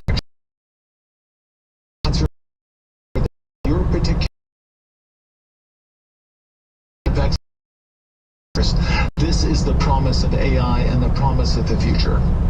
So I'm listening to this. I'm like, so you're making RNA? Do you think that they're planning on creating an mRNA shot that reverses the previous mRNA damage that has been done, tailored to each individual? I really don't think so. But McCullough this morning sent out one of his courageous discourse Substack column, sent out a discussion about this particular bullshit. And the thing is that, and he talked about why it won't work, mainly because it doesn't take into account all kinds of stuff. But the thing that disappointed me about McCullough's thing and this report and everybody else that talks about this is that we have redefined what a vaccine is to some malarkey. But when you listen to the description of what this is supposed to do, this is a therapy. A therapy is not a vaccine. A vaccine is to prevent cancer in the first place. This is a therapy. Nobody uses the word therapy. No, because they changed the meaning of the word vaccine during COVID. So it's not, but the new meaning is bull crap. The new meaning is just something you get with a needle. The boom. A B12 shot is a vaccine. Yes. Taking blood, it's a reverse vaccine. Good news, though. I think Larry's off his rocker when it comes to, or Joe, I'm sorry, Joe. Joe's off his rocker when it comes to this, and this whole thing, just pie in the sky stuff, sounds interesting. It's going to go nowhere. It's going to cost a lot of taxpayer money. Well, no, it's supposed to be Masasan's money, not our money. Oh, yeah, sure. This guy hasn't put money into anything. He's really good at talking the big game and doing nothing. He put a lot of money into WeWork. That was a good one. Remember that? Yeah, he did, but it was, he leverages to an extreme. I don't think that he's not a risk taker in the sense that he makes himself look to be. I'm with you there. There was by any means. There was some really good news that came out for a number of our producers who will love hearing this. Effective January 22nd, 2025, yesterday, USCIS waives any and all requirements that applicants for adjustment of status, so if you want to come into the United States legally, if you have married an American citizen, to that of a lawful permanent resident, present documentation on the Form I-693, report of immigration, medical examination, and vaccination record, that they received the COVID-19 vaccination. USCIS will not issue any request for evidence or notice of intent to deny relating to providing a COVID-19 vaccination. No longer an issue. That was a big one. Huge one. And that one just floated under the wire. We had no people that are show that have this problem. Yes, that's why I'm very happy to report it to them. Polio and your smallpox, most people who want to come in, but they didn't want the COVID get the counterfeit documents and make it work. Okay, yeah, it's easy. But then at the end of this briefing, the president takes questions, as he's known to do. He's negotiating a deal on live TV. Are you open to Elon buying TikTok? I would be if he wanted to buy it, yeah. And on your inauguration, I'd like Larry to buy it too. I have the right to make a deal. I'd like Larry to, Joe. His name is Joe. So the deal I'm thinking about, You're talking about Larry Ellison? Yeah, who's standing right there. He's talking about Larry Ellison, not Larry Page. No, he's standing right there. Larry Moe and Curly. No, he looks right at Joe Ellison and says, Larry, I'm sure Larry... Oh, Ellison is there? Yeah, this is at the end of this announcement. This was the... He's just taking questions off the cuff. I'd like Larry to buy it. He points at... Oh, that's interesting. Oh, wait. I have the right to make a deal. So the deal I'm thinking about, Larry, let's negotiate in front of the media. Not put you on the spot or anything, Larry. The deal, I think, is this. And I bet with owners of TikTok, the big owners, it's worthless if it doesn't get a permit. It's not like, oh, you could take the U.S. The whole thing is worthless. With a permit, it's worth like $1 trillion. Okay, that may be, this is a Mar-a-Lago type valuation of TikTok. Do you think it's worth $1 trillion? Got him into trouble in New York already. $1 trillion? That seems like a lot, but we'll stick with the president and his thinking. So what I'm thinking about saying to somebody is buy it and give half to the United States of America, half, and we'll give you the permit. Yeah. We're a great partner of the United States. Exactly. I love it. President Trump is negotiating on our behalf. He wants to get $500 billion. I think that it's interesting the numbers all match up here. But $500 billion from whoever buys TikTok. This is a good deal. And they'll have something that's actually more valuable because they have the ultimate partner, and the United States will make it very worthwhile for them in terms of the permits and everything else. But so think of it, you have an asset that has no value or has $1 trillion value. It all depends on whether or not the United States gives the permit. So what I'm saying is let the United States give the permit, and the United States should get half. Now wait for it. Sounds reasonable. What do you think? Sounds like a good deal to me, Mr. President. Yeah. He can afford it too. So Larry Ellison says, sounds like a good deal to me, Mr. President. Let me get my checkbook. Sounds like it's like a banger of a deal, Mr. President. Wow. This 4 more years, John. Nothing can outstrip what we're about to witness in the next 4 years. It's just phenomenal. I'm excited. I'm fired up. Yeah, I can tell. I'm fired up by all of this. This is great. Well, it's definitely funny. Oh, that's what I mean. It's like we got the news is so flustered. They're calling Larry Joe. I mean, this is This is good stuff. You got Satya Nadella going humana in the snow. This you can't write this. You just can't write this. This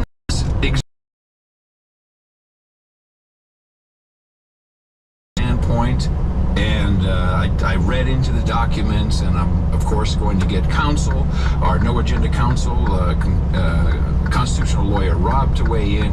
I think Trump has an interesting angle here. This next order relates to the definition of birthright citizenship under... And with one signature, President Donald Trump sought to take away a key part of the 14th Amendment, birthright citizenship. But before the ink even dried, the American Civil Liberties Union had filed a lawsuit. People that are born here in the United States are in citizenship, and so President Trump cannot... Also, executive, including states stand ending law. Birth guarantee person U.S. citizen. It's part of the 14th Amendment added to the Constitution after the Civil War. That was meant to extend, and did extend, citizenship to formerly enslaved people. Swarthmore College political science professor emerita Carol Nakanoff wrote American by Birth, a book about the Supreme Court case that established automatic citizenship for people born in the U.S. Trump's executive order, though, is new territory. I don't believe any president has tried to alter birthright citizenship through an executive order. Since Trump's election, immigration advocacy groups in Pennsylvania have protested, anticipating the new administration's actions. It's really important that state and local officials reject any state agency action that would restrict the issuance of birth certificates. As the issue now heads to the courts, Nakanoff is already analyzing the type of impact that could go down in history. It certainly makes the U.S. look far less welcoming. So first of note is that this will not affect previous persons who were born in the United States. No, it can't, because that'd be ex post facto. You can't do that by the Constitution. Exactly. So it's 30 days from the signing of the executive order. But I think he has a point. As you look at Section 1 of the 14th Amendment, all persons born or naturalized in the United States and subject to the jurisdiction thereof are citizens of the United States. And so what the executive order, it's not changing anything, it's an interpretation, which is incorrect from this report. So I'll just read this one paragraph from the executive order. But the 14th Amendment has never been interpreted to extend citizenship universally to everyone born within the United States. The 14th Amendment has always excluded from birthright citizenship persons who were born in the United States but not, quote, subject to the jurisdiction thereof. Consistent with this understanding, the Congress has further specified through legislation that, quote, a person born in the United States and subject to the jurisdiction thereof is a national and citizen of the United States at birth, generally mirroring the 14th Amendment's text. So what he's saying is, if your parents were here and they were here illegally, they were technically not subject to the jurisdiction of the United States. That is the point of contention, because what's happened so far... Of course it is. What's happened so far is, for example, diplomats come over, they have a baby, but they're not subject to the jurisdiction of the United States. Well, diplomats are subject to... There's a carve-out for diplomats. They get to park anywhere they want to. They're not subject to the parking laws. That's because they're not subject to our laws, period. I'm not arguing. So the diplomats are... The illegal aliens, I'm taking this side of the argument. I have another a look at this. Mm-hmm. The illegal aliens are subject to the jurisdiction because they get arrested, they get thrown in jail, they get treated like Americans. I haven't seen any evidence to the contrary of that, so they can make that argument. That's the argument they're going to make, but they're hoping for the Supreme Court. Yes. And they are hoping to God that the originalists that are on the Supreme Court, and there's a couple of them at the level of the Utah, but there's a couple, you look at the argument that created this law, and the guys who put the law together specifically said it was only for the slaves. Yeah, so then they should use that argument. Well, that's what's going to happen. They're going to go back and forth on this, and they won't do it. They haven't. The Supreme Court, the current Supreme Court with all the conservatives, nonetheless, including Amy Coney Barrett, they don't have the to do it. They don't work. Get back.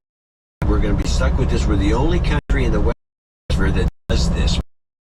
If you're born in any other country, this doesn't happen. Happens here.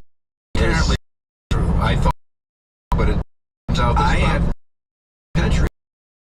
I had a report, and I didn't. You don't have to chat GPT and ask. Okay, which countries allow? This is the new show, by the way. Citizenship. I think there's about 30 countries that allow it. Also known as jus soli, the right of soil. Canada, Mexico, Argentina, Brazil, Chile, Colombia, Costa Rica, Ecuador, El Salvador, Guatemala, Honduras, Nicaragua, Panama, Paraguay, Peru, Uruguay, somebody's and Venezuela. Misleading us. Yes. France also, if at least one parent is a resident or the child resides in France for a certain period. Well, that's one parent. That makes sense. Children of diplomats are allowed, as we discussed earlier. The ones who have abolished it are the United Kingdom and India. So I only know this because I heard a report which I didn't clip because I didn't think it would come up. So we may not be the only ones to do it, but we are the only ones who wrote this specifically for slavery. I'm sorry, formerly enslaved persons. Yeah, I found that usage quite it's so annoying. So annoying. Formerly enslaved. Yeah. They were slaves. Yeah. But I think probably the most interesting set of executive orders which have just caused a tidal wave of emotions everywhere. I have big clips on this one. Okay, well, are we talking about DEI? I guess we are, right? Oh no, not DEI. I'm talking about transgender, two sexes. Well, that's all a part of it. That's all. Well, no, but it's a separate executive order. Well, let's do that first. Then you play some clips. I want to hear. Well, I was just going to say that one of the executive orders is that, and I think this was a setup. I think it's a honey trap. I have this thesis that the Republicans are going to try to keep this issue in the Democrats talking about to keep the Democrats all jacked up about transsexual, the trans Maoist stuff that we've been talking about on this show forever, because it hurts them in the elections. This is the Achilles heel of the Democrat Party, much the same way as it used to be abortion for the Republican Party, and it still is to some extent. Mike Pence has put together an organization to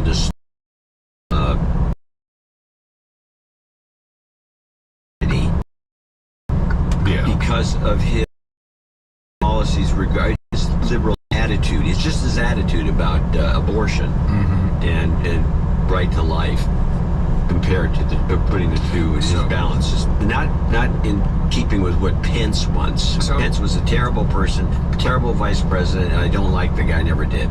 Was there a specific? What is the I think the executive order you're referring to is nice. Yeah. Specific,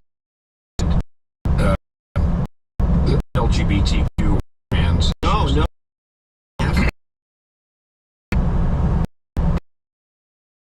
We have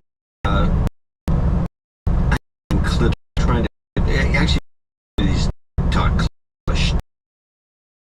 Because here's what I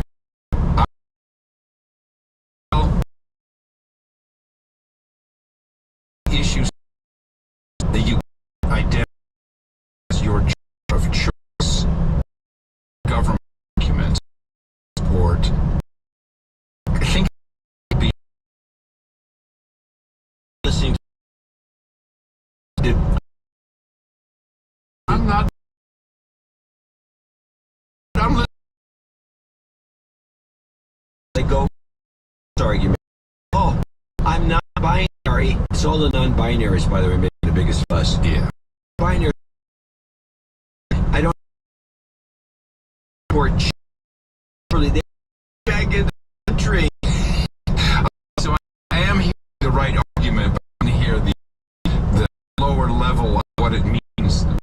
supposedly people. If you look like a girl and it says boy in your passport, they're not going to let you in. Is that the idea? That and among other things. Let's listen to we got a clip or two here. Let's try this one. This is Talk Anti-Trump Trans Lament. Okay. Please excuse my hair. I just woke up. Donald Trump was inaugurated at 12, and just a few minutes ago, he has now claimed that Okay, stop the clip. And start it over. She just woke up at noon. So it's Monday or Tuesday? Does she even know what day it is? So you can start the clip over. That's funny. Please excuse my hair. I just woke up. Donald Trump was inaugurated at 12, and just a few minutes ago, he has now claimed that there will only be the male and female gender that will be recognized in America.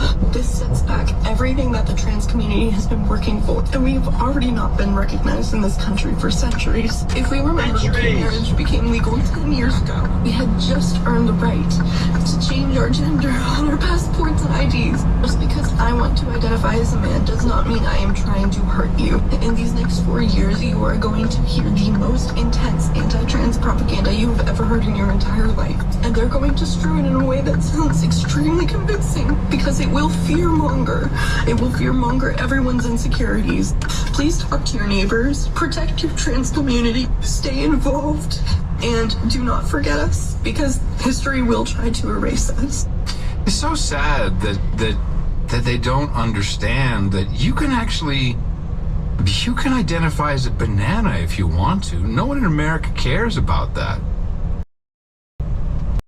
And right, clearly, in the executive order, this will be based upon sex. Women, girls meet and juvenile human female, respectively. Men or man, boys or boy. Female means a person belonging at conception to the sex that produces the large reproductive cell. Male means a person belonging at conception to the sex that produces the small reproductive cell. Man, Ketanji Jackson Brown should have been able to say that when she was questioned about it. But she didn't. Okay, so... No, she's too busy working on her Broadway play. Yeah. Here's another one. There's a non-binary person. This one I have to describe because it's so good. This is the Satanist clip. This is I believe a genetic woman who is now a man, and she, he, it, they, them. I don't know. She said her pronouns, so it was she, he, it, them, they. Has gauged ears, piercings, big buck teeth, which makes it even somewhat weird. Huge horn-rimmed glasses, a lousy beard that you see on a 12-year-old kid who's trying to grow a beard, and a shaved bald head, and just looks strange, and this is the pitch. Well, it's been rough.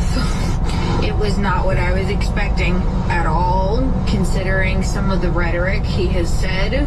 I thought we as a nation were smarter, but I guess not.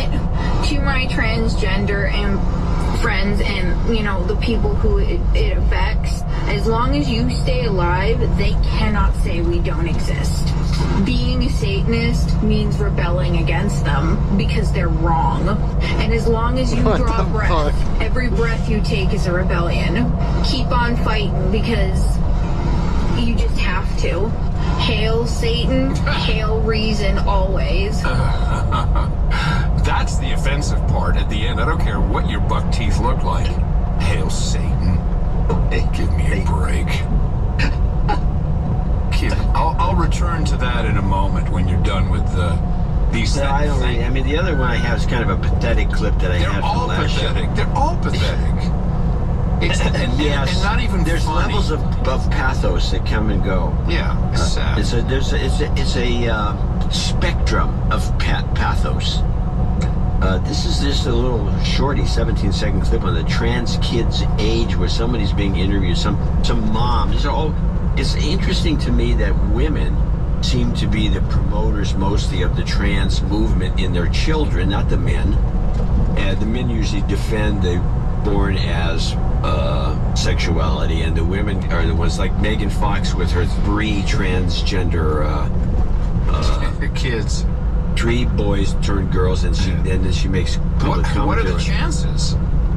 She makes public commentary about she hates men, and I think there might be some connection between what's going on and hating men. But listen to this little clip. What age do you think most trans kids determine that they're trans? Violet told us when she was 1.5. She's been telling us since she could speak.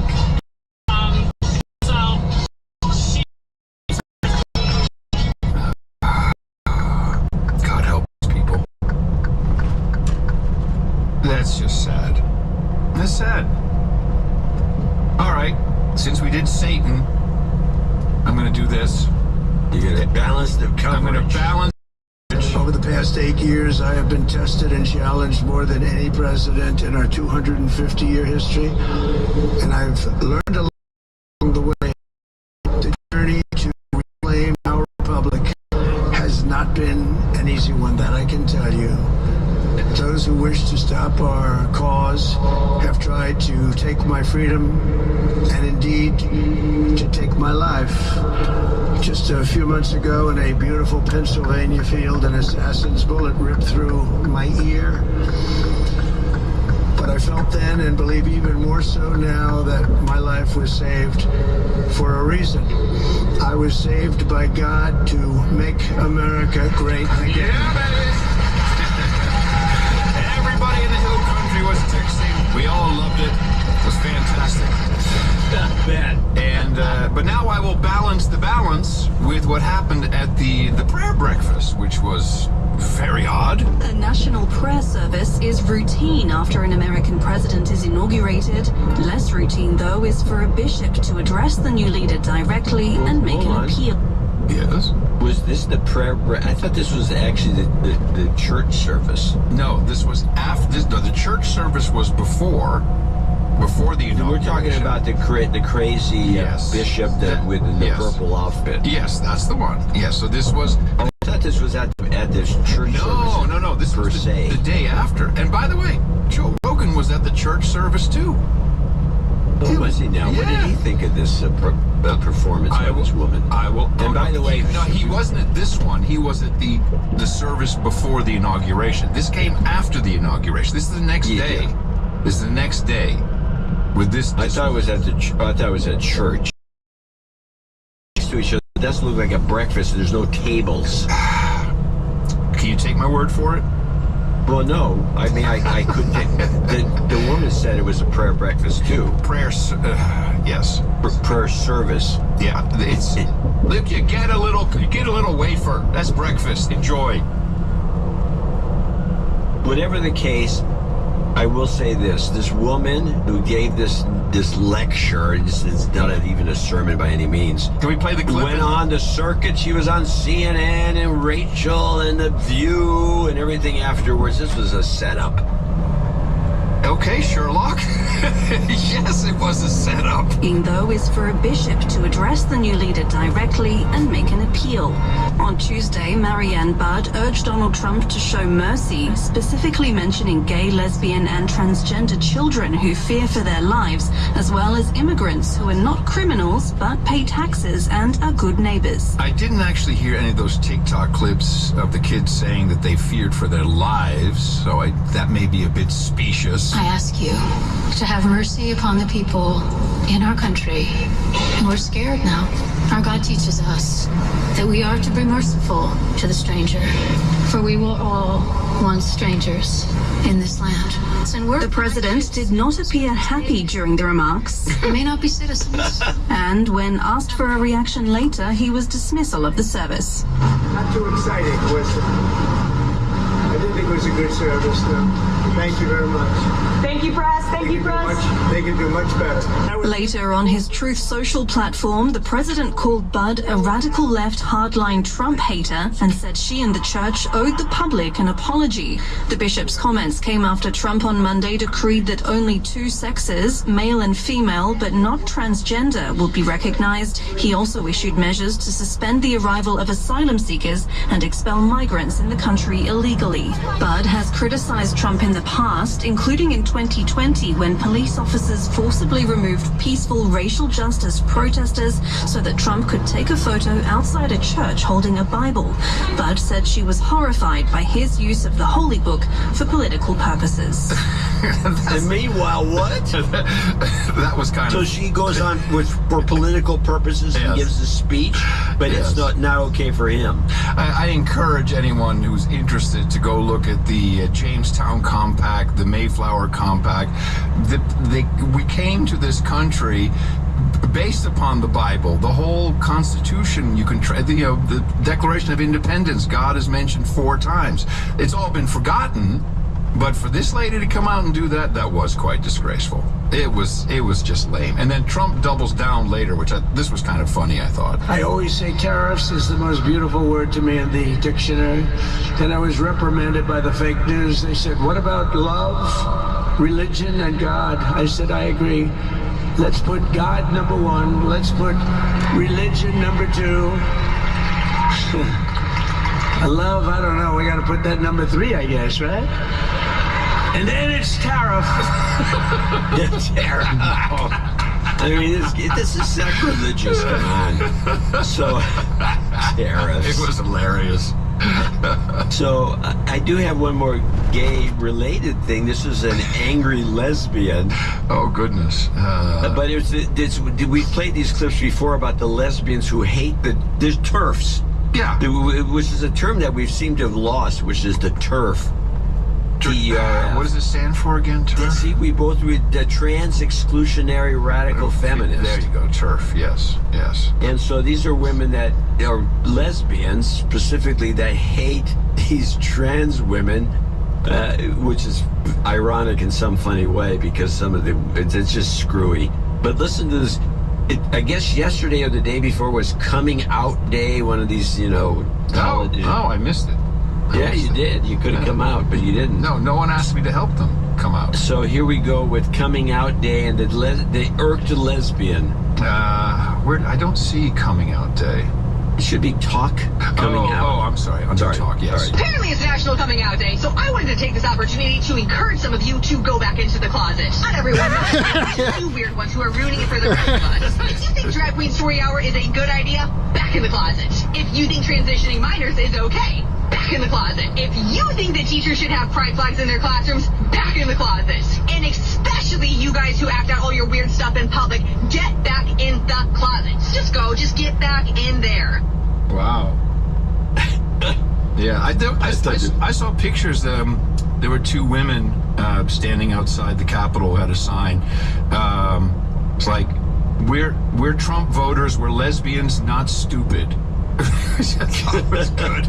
Yes, exactly. Calm down, everybody. But I think your point is well made, that this is a honeypot. It's important. I think it's important that this definition was at least put on paper. I mean, it's an executive order, so it's the policy of the U.S. government. It can be reversed eventually, but to make it a honeypot and which worked. I have to find clips of the bishop going on all the shows and talking about it. I'm surprised you didn't get anything for me. That would have been good. I missed that. I actually thought you'd get that. Oh, no. I completely get the missed one bishop. Yeah, she was on The View. You can get that. That was, I think, probably the day after. I missed it. And she was on CNN on a couple of different shows. Oh, she was on The View? Oh, man. Oh. Yeah. By remote, by the way, which is really lame. So let me run these couple DEI clips here, because this is what really has, I'm getting texts from all over. People saying, "Oh my God, look at this thing that I've got." It's, we have to immediately remove any DEI programs, which oddly are called DEIA. I'm not not sure what D. But that was DEI. Yes, DEIA for affirming or something. Oh. And there was a joke that somebody made. It should be DEIAAA, and that way you lose your job, but you get roadside service.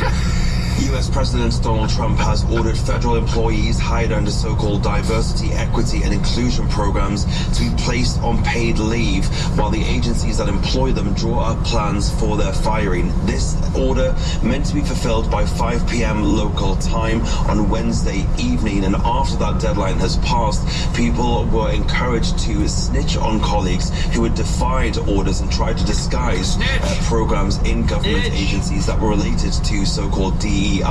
Well, this then is a dramatic escalation. It was designed, these programs, the DEI programs, to reverse years of systemic U.S. government look the U.S. but a U.S. government's message to the U.S. agents says that the programs Americans by and discrimination that he based just as well, not entirely true, because he specifically wrote an executive order to the FAA, which is a huge deal for all the flyboys I know, especially the Navy guys, because they could not get an airline job coming out of the Navy with tremendous experience. No, if you're not gay or black, or preferably both, or a woman, then you just could not get a job. They're all flying DHL and FedEx. They just can't get any other job. And President Trump specifically had an order for the FAA, and he said, you're making our air travel dangerous. I agree with. Oh, of course. Version.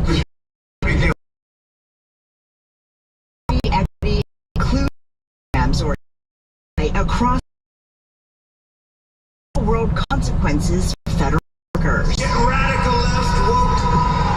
Get the hell out of our military and out of our government. In a memo first obtained by CBS News, the administration directed federal agencies to place all employees working in DEI roles on administrative leave by 5 p.m. today.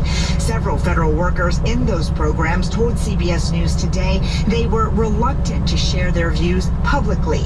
I spoke to some outstanding career public servants this morning who are all terrified. Jonathan Lovett worked on DEI programs for the Commerce Department in the Biden administration. How might the average person at home, the taxpayer, be impacted by these cuts? By your plane falling out of the sky? Programs like this are designed to make sure every American is represented when we are making policy in the federal government. And now I'm so worried for so many communities. Hello from Phoenix. I used to live out there. So the old company I was with was based out of Phoenix. Trump is also encouraging the private sector to eliminate diversity initiatives, following McDonald's, Meta, and other big companies that have already held them back. Well, it's been so annoying for so long. Well, here's I have the NPR version. Oh, okay, hold on a second. Trump, DEI, and hilarity. As of right now, the White House Office of Personnel Management has put all federal government employees who work in diversity, equity, and inclusion on administrative leave as President Trump moves to get rid of DEI initiatives in the federal government. The OPM directed all DEI offices to be shut down. Pennsylvania Congressman Chris Deluzio called out House Republicans for focusing more on canceling DEI programs and increasing corporate profits over the needs of Americans. We're in the third week of the Republican majority. In the House and the Senate, this Congress, they've done nothing. They've done nothing. They cut him off there. He was going to say something else. And I can't have that. I'll play one clip which may come across as very racist, but that's not the intent. Just to you get mayors, city of Philadelphia, I'm sure you've heard the city of this was in my mind. This was like the clips of the bishop. I'm thinking, well, I wonder if Adam will clip this. I'm not going to. I'm going to clip this. This is the mayor of Philadelphia. E-L-G-S, Eagles! Let's go, Birds! Yes, everybody. This was on every Fox News show. It was everywhere. Yes, everywhere. This woman can't spell eagle. She spells it E-S-L-E something or other. It was very unfortunate for her. Very, very unfortunate. Very unfortunate. Racist. Yes. I don't want to.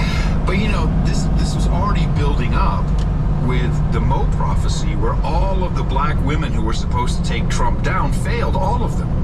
And I haven't really seen the blame yet go that way, but I feel it's coming. Yeah, I've heard this from him too, and it's like I think it's a very interesting theory, because there was a lot of black women that were put in positions all over the place, and were in corrupt, everything in between. They just had the Letitia James and the Fanny who couldn't, get this guy out of the sack, and it just one thing after another. It was almost like it was set up to fail. They haven't blamed it on them yet, but I'm feeling an undercurrent.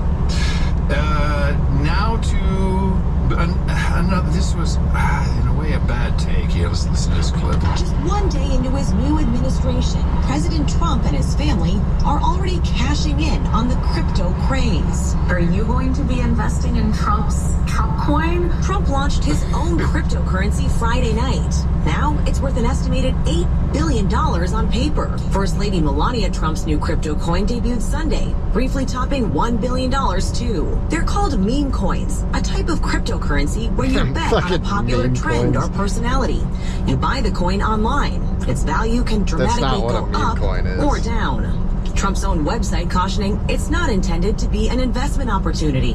Cryptocurrency is a type of digital money that's not backed or regulated by any government or banks. Ethics experts warn Trump's direct ownership of crypto is unprecedented for a president. We should not be willing to accept financial conflicts of interest from our president, whether it's in cryptocurrency, social media platforms, or anything else. The president in 2021 denounced cryptocurrencies. Are you sure I accept cryptocurrency? Fuck you. Crypto companies who helped fund his re-election campaign. Trump also profits from a crypto venture called World Liberty Financial he helped launch days before the election. It bought nearly $300 million in Bitcoin and other coins Monday, just as Trump was getting sworn in. Bitcoin and crypto will skyrocket like never before. Trump appointed a first-ever crypto czar to the White House, who now vows to take a friendly approach toward regulation. So, Bitcoin has not skyrocketed to the moon yet. And I should point out that this meme coin, and it's $8 billion on paper. I mean, it's really like... Well, it's not $8 billion in his pocket. No, once it's on the open market, it's just traded freely between people, and somebody makes out, somebody doesn't. That presumes that there's $8 billion worth of buyers, so they could say, it's like putting Trump on Trump stakes. It's not an ICO, it's a meme coin. It's no better or worse than Doge. It's nonsense, but a very bad take, and I think it certainly hurt Bitcoin. But the new guy he's putting in, this is what the Bitcoin community is looking at. It's SAB 21. The blockchain technology. Oh, I'm sorry. This is the Bank of America CEO. The blockchain technology, we've got a lot of patents on them. Then there's the stablecoin type of currency, digital currency, and then there's the investment management type of currency. And I think the first one and the second one, yes. The third one's hard because... What? Why is the guy hyperventilating? It's just how he sounds. And I think the first one and the second one, yes. The third one's hard because that's really an investment question and how it works. The issue has been for the last 10 years, as this has been talked about, is the enabling legislation was never there for the mainstream financial institutions to participate. So not only do we have issues of supporting clients in the business, but we couldn't really transact it because of AML and BSA issues and all that stuff, and also sort of where the money is and who's holding it. So I think if you see enabling legislation, I think you're going to see our industry come at this hard. It's just another form of payment backed by dollars and treasuries and things like that.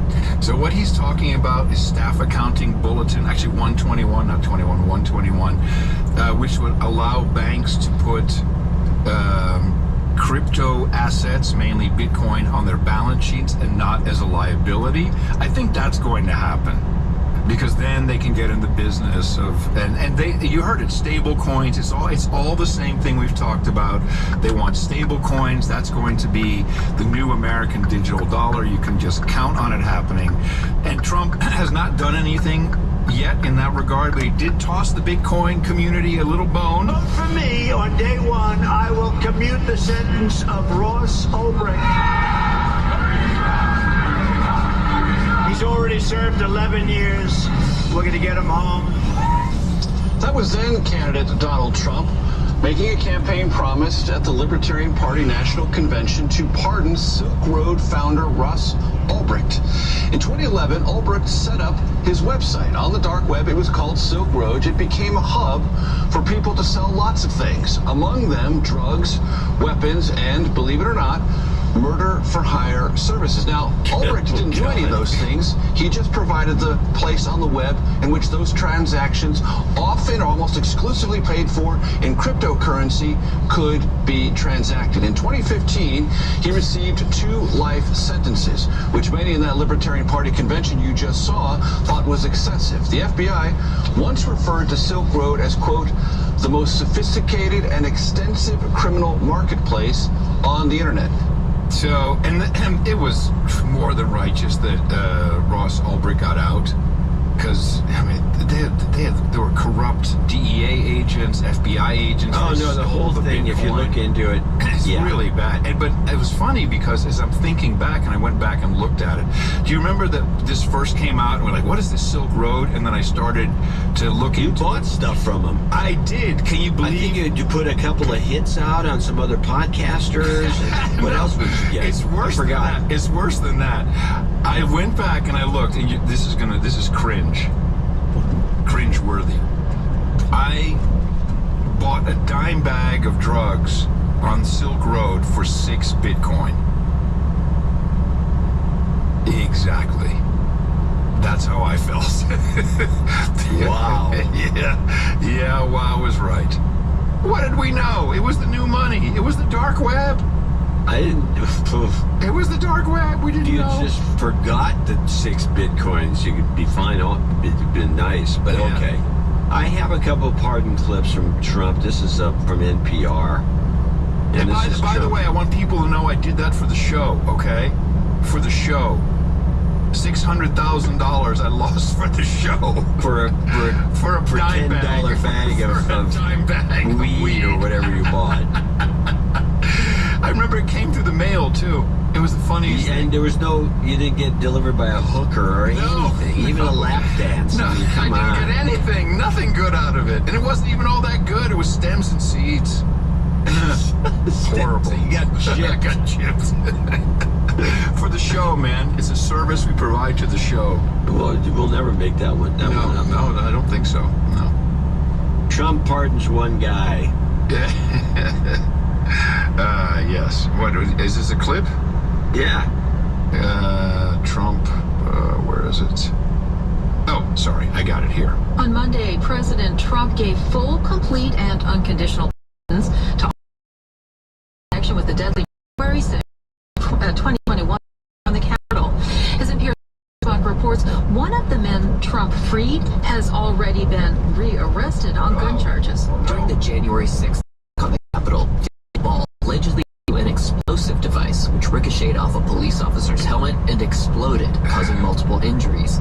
Later, he allegedly threw a piece of wood at police officers protecting the Capitol. The case was pending when Trump ordered Ball freed as part of his blanket clemency for January 6th defendants. But then, Ball was rearrested on unrelated charges. Federal prosecutors in Florida say he illegally possessed a gun, even though he had a criminal record for multiple felonies, including domestic violence, battery by strangulation, and resisting law enforcement.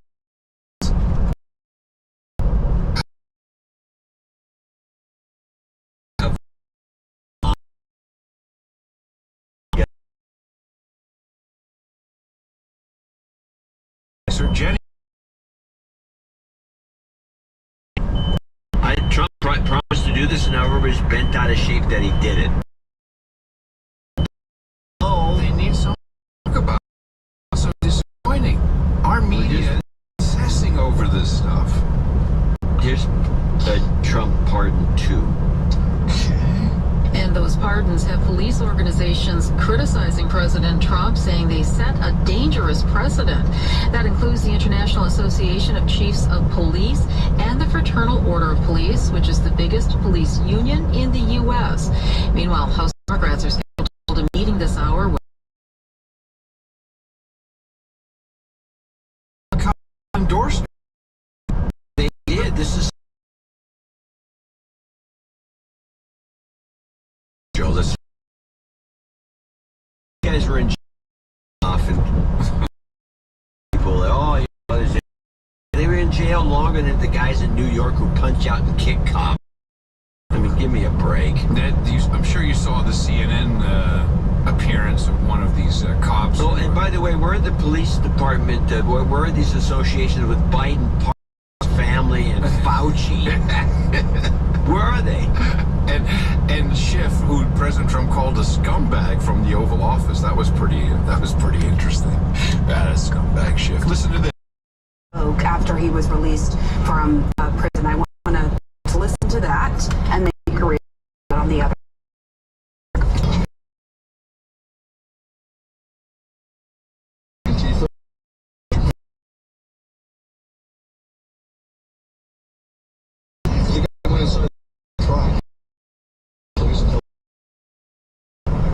He says no regret.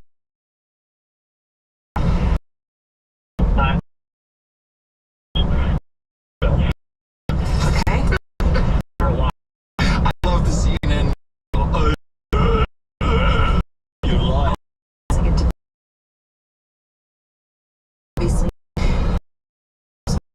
Michael, and they just continue. In recent months, and they continue. In recent months, it's kind of interesting how CNN were all over all cops are bastards, and defund the police, and this is no good, and now it's like, oh no, this is horrible. And they just continue. In recent months, and they continue. In recent months, my mother has had her home swatted. She's a 76-year-old woman who lives alone. She has had bricks thrown at her house in the middle of the night. And just a few months ago, she was out raking the leaves in her front yard when an individual pulled up in a truck and threw a bag of shit on her. CNN has become quite raucous. I don't know that they're out of control. They're going to have a big bloodbath. Bloodbath was the word used in some of the reports coming up. Yeah, the firing. 1,000 people. I heard 200. The fuck, TikTok? There's going to be a big, that's the first one. Yo, TikTok just sent me a notification that just said, age is not a problem for me. What the fuck? The hell is that?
Have you ever heard of somebody getting a preemptive pardon who was innocent of all crime?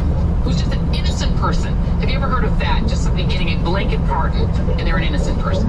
But no, it's the president's own family.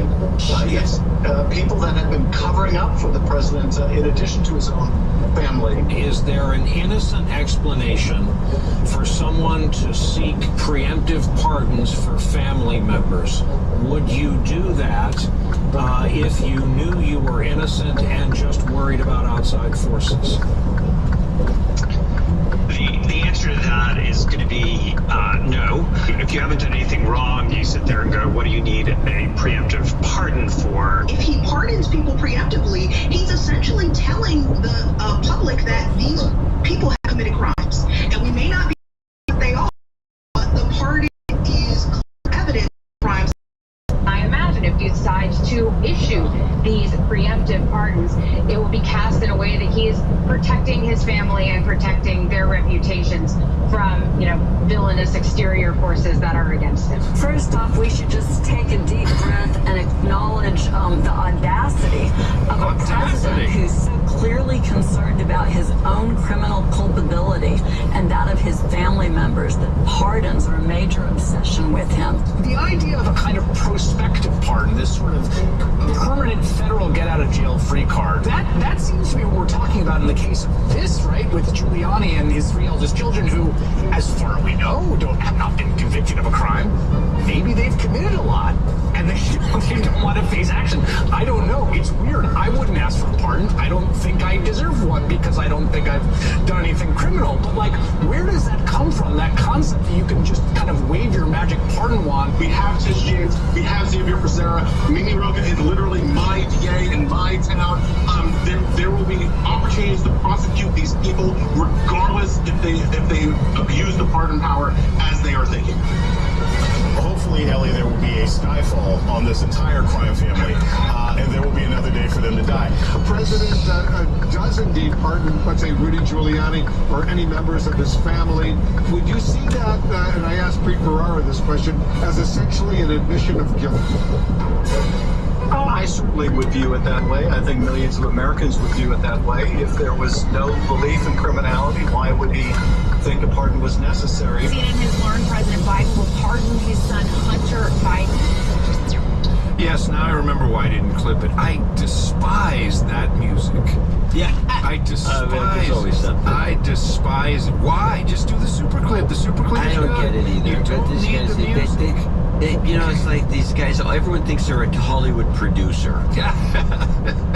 So Tina just texted me. So during that long clip, I went out and said, because she texted me, what? Question mark, question mark, question mark. Like, what did I do now? She says, you spent 6 Bitcoin on drugs? She's looking at her dowry going, dude, this guy's no good. I didn't know. That's funny. It was like $50 at the time.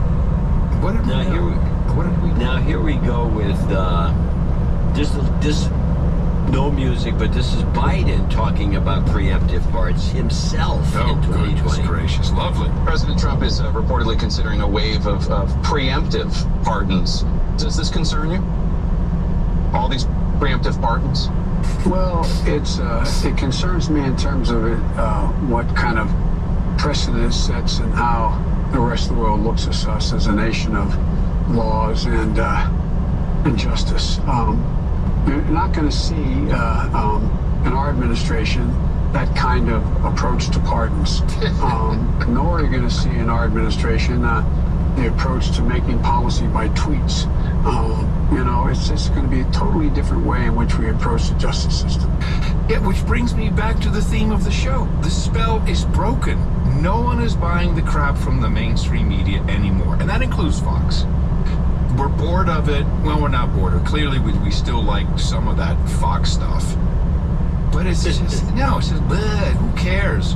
And the algo chasers, it's all gonna go by the wayside because people don't care. And this is another spell that was broken, but we'll still report on it. Was it just a graceless movement that was then repeated? Or was it a sign to the far right that I'm one of you? Or was it just enough controversy to make his speech go viral? Or was it none of the above? When Elon Musk spoke to the crowd in Washington at Donald Trump's inauguration, he thanked them. And then he tapped the left side of his chest before raising. I love that nat pop of Musk. That's great. He thanked them. And then he tapped the left side of his chest before raising his right arm and extending it palm down. Thank you.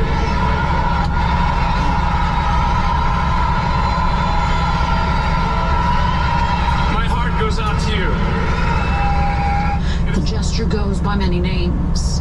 The Roman salute, Sig Heil, the Nazi salute. A criminal offense in many nations, but not in the United States. It's a criminal offense. It's been a fascist gesture for over a century. Moments after Musk repeated his movement to the crowd behind him, the debate online went viral, with many not believing their eyes over what they'd just seen. Historians of fascism wrote that there's no doubt about it, it was a belligerent salute. Others said it was a self-proclaimed autistic man awkwardly traipsing around. It's a self-proclaimed autistic man. Which was founded to combat anti-Semitism, said it was an awkward gesture in a moment of enthusiasm. That all sides should give one another a bit of grace. That should tell you something if the ADL didn't jump I agree on with it. that, but the other thing is there's a lot of clips showing everybody else doing this, by the way, but the one that was closest to Musk is actually Tim Walz. Yeah. Who actually did the exact same move, pounded his chest and sent his arm out. But the topper, I still think, is AOC. I have a clip. Oh, you have a clip. Okay. AOC, and just listen to her, the way you thought the Eagles woman was bad, ESGLES. Listen to this. You're gonna do a Sig Heil? You're gonna do a Hail Hitler? Sig Heil. Hold on a second. Sig Heil. Sig. No, Sig. You know, it's the guy, the Jewish, the butcher. Sig. Hey, Sig. Hey, Sig Heil. Is it with a Z or an S? Sig. Is it Sig? S-I-G. Sig Heil. Sig Heil. These people are dumb. Again, spell broken. You're gonna do a Sig Heil? You're gonna do a Hail Hitler? The Hail Hitler. Rebrand a Roman salute from behind the presidential seal of the United States of America? It's on. It's on. And what is so important for us to understand is that as long as we don't give up, it's not over. It's not over. It is not over. Lips of Tik Tok started crying because I said over the weekend that Donald Trump is a rapist, and they went on Twitter and they went, oh, boo hoo hoo, and I said basically, F you, cry more, I don't give a shit. And this is why every it's like we got this lady here, AOC, who's holding one of the highest places in our government that you could get, and sitting next to her in the same government is Elon Musk, who's also just as much a fucking idiot. It's the yin and yang of words I can't say on YouTube. It's fucking. Everything's a joke now. It's just funny. To an extreme. Cussing is out of control. They really are. It's just like, is that all you got? I mean, I have clips that a number of these, TikTok clips, even though a lot of them are on Reels, but I call them the same thing. But I have these clips, and it's like, they're so profane, and women mostly. Yes, I've noticed it. It's like, oh, I can't use the clip. I mean, I could bleep it, but you already gave me grief for a clip I played once where it was a little too much cussing, but this is out of control. Only grief because you didn't set it up. I mean, I don't mind it as long as it's just, these women they're just profane, and they obviously, talking about acting and sounding stupid besides Sig Heil. Is this uses, the F-worded bombs are just, they can't come up with an adjective. I have one quick 27-second clip of Lulu Garcia on CNN. Elon Musk keeps on overshadowing Donald Trump. I mean, you had in the inauguration that it was the hand gesture, quote unquote, that is the subject of great mystery and debate. Yeah, the subject of great mystery and debate. Are you talking about, you're not one of these salute truthers, are you? No, is that what we're calling it now? All I'm saying is, no, but what I'm saying is it engendered a great great debate. It took away from a night that was supposed to be about the president, and instead, what everyone talks about is Elon Musk. Yeah, Elon Musk, Sig Heil, and Sanchez's boobs. That is what our media is obsessed with. But it's not just the media. Oh no, in the Senate, Senator Murphy. Oh, Murphy's the dumbest guy. He's just one notch above that woman from Hawaii. What's her name again? Yeah, what is Hironi? Joe. So he is going to question Elise Stefanik from New York as she is going through her confirmation process to be ambassador to the United Nations. The Honorable Miss Elise Stefanik, and he just goes all in on it. What do you think of Elon Musk, perhaps the president's most visible advisor, doing 2 Heil Hitler salutes last night at the president's televised rally? No, Elon Musk did not do those salutes. I was not at the rally, but I can tell you I've been at many rallies with Elon Musk, who loves to cheer when President Trump says we need to send, our U.S. space program to Mars. Elon Musk is a visionary. I'm looking forward to his work in DOGE, the Department of Government Efficiency, and look forward to looking how we can be more efficient and effective. But that is simply not the case. And to say so is the American people are smart. They see through it. They support Elon Musk. We are proud to be the country of such successful entrepreneurs. That is one of our greatest strengths as Americans. And one of our producers put together an entire list of reports of people being accused of doing a Sig Heil salute, and it's astounding how often this comes up. Yeah, including AOC did it. Oh yeah. And so here's the follow-up to her answer, which was just fine. But no, we've got to obsess over it. Let me share with you what a few Americans have said about it. Evan Kilgore, a right-wing political commentator, wrote on X, "Holy crap, did Elon Musk just Heil Hitler at the Trump inauguration rally? This is incredible. We are so back."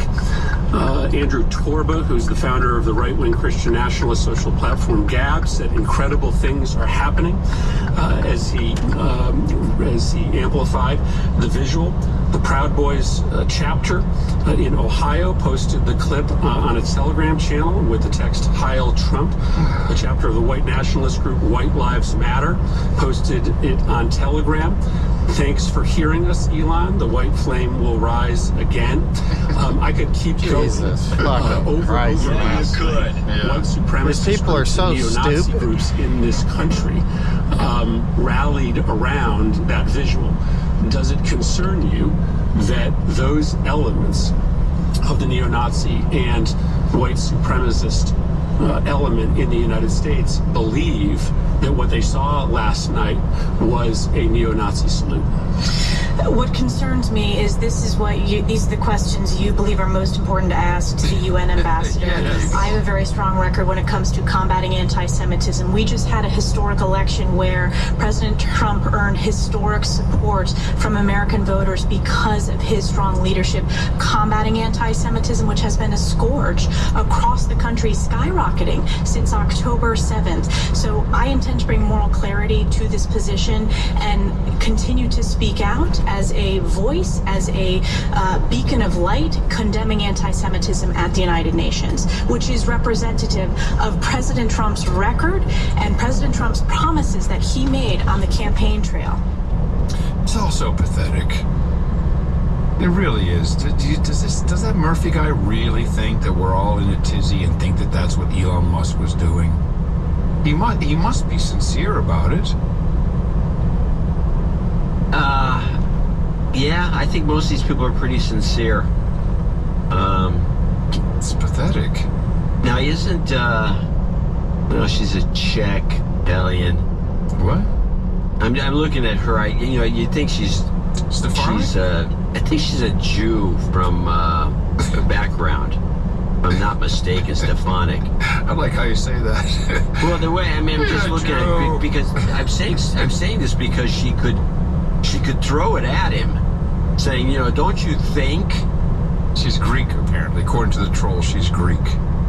Stefanik, it says, well, okay, but she's Greek here.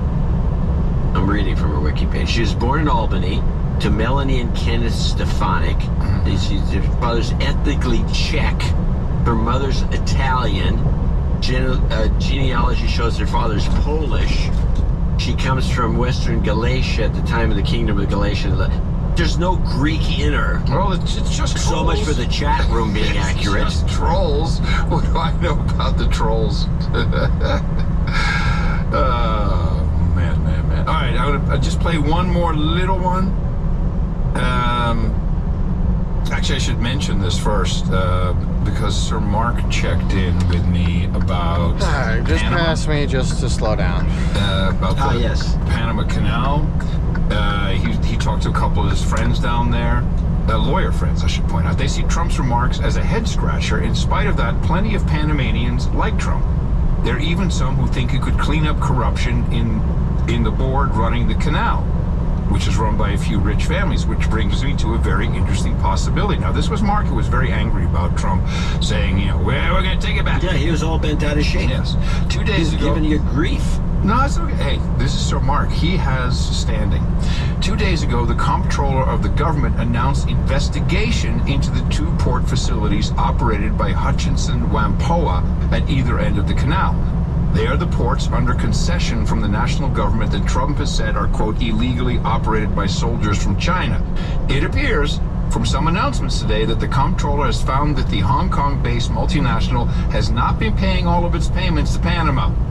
I'm guessing that the concession has been breached and will be possibly canceled, allowing Panama to expel China from the canal, allowing Trump to claim a victory. And then he has a link to a Financial Times. So, but people have to understand, whatever comes out of President Trump's mouth is a negotiation.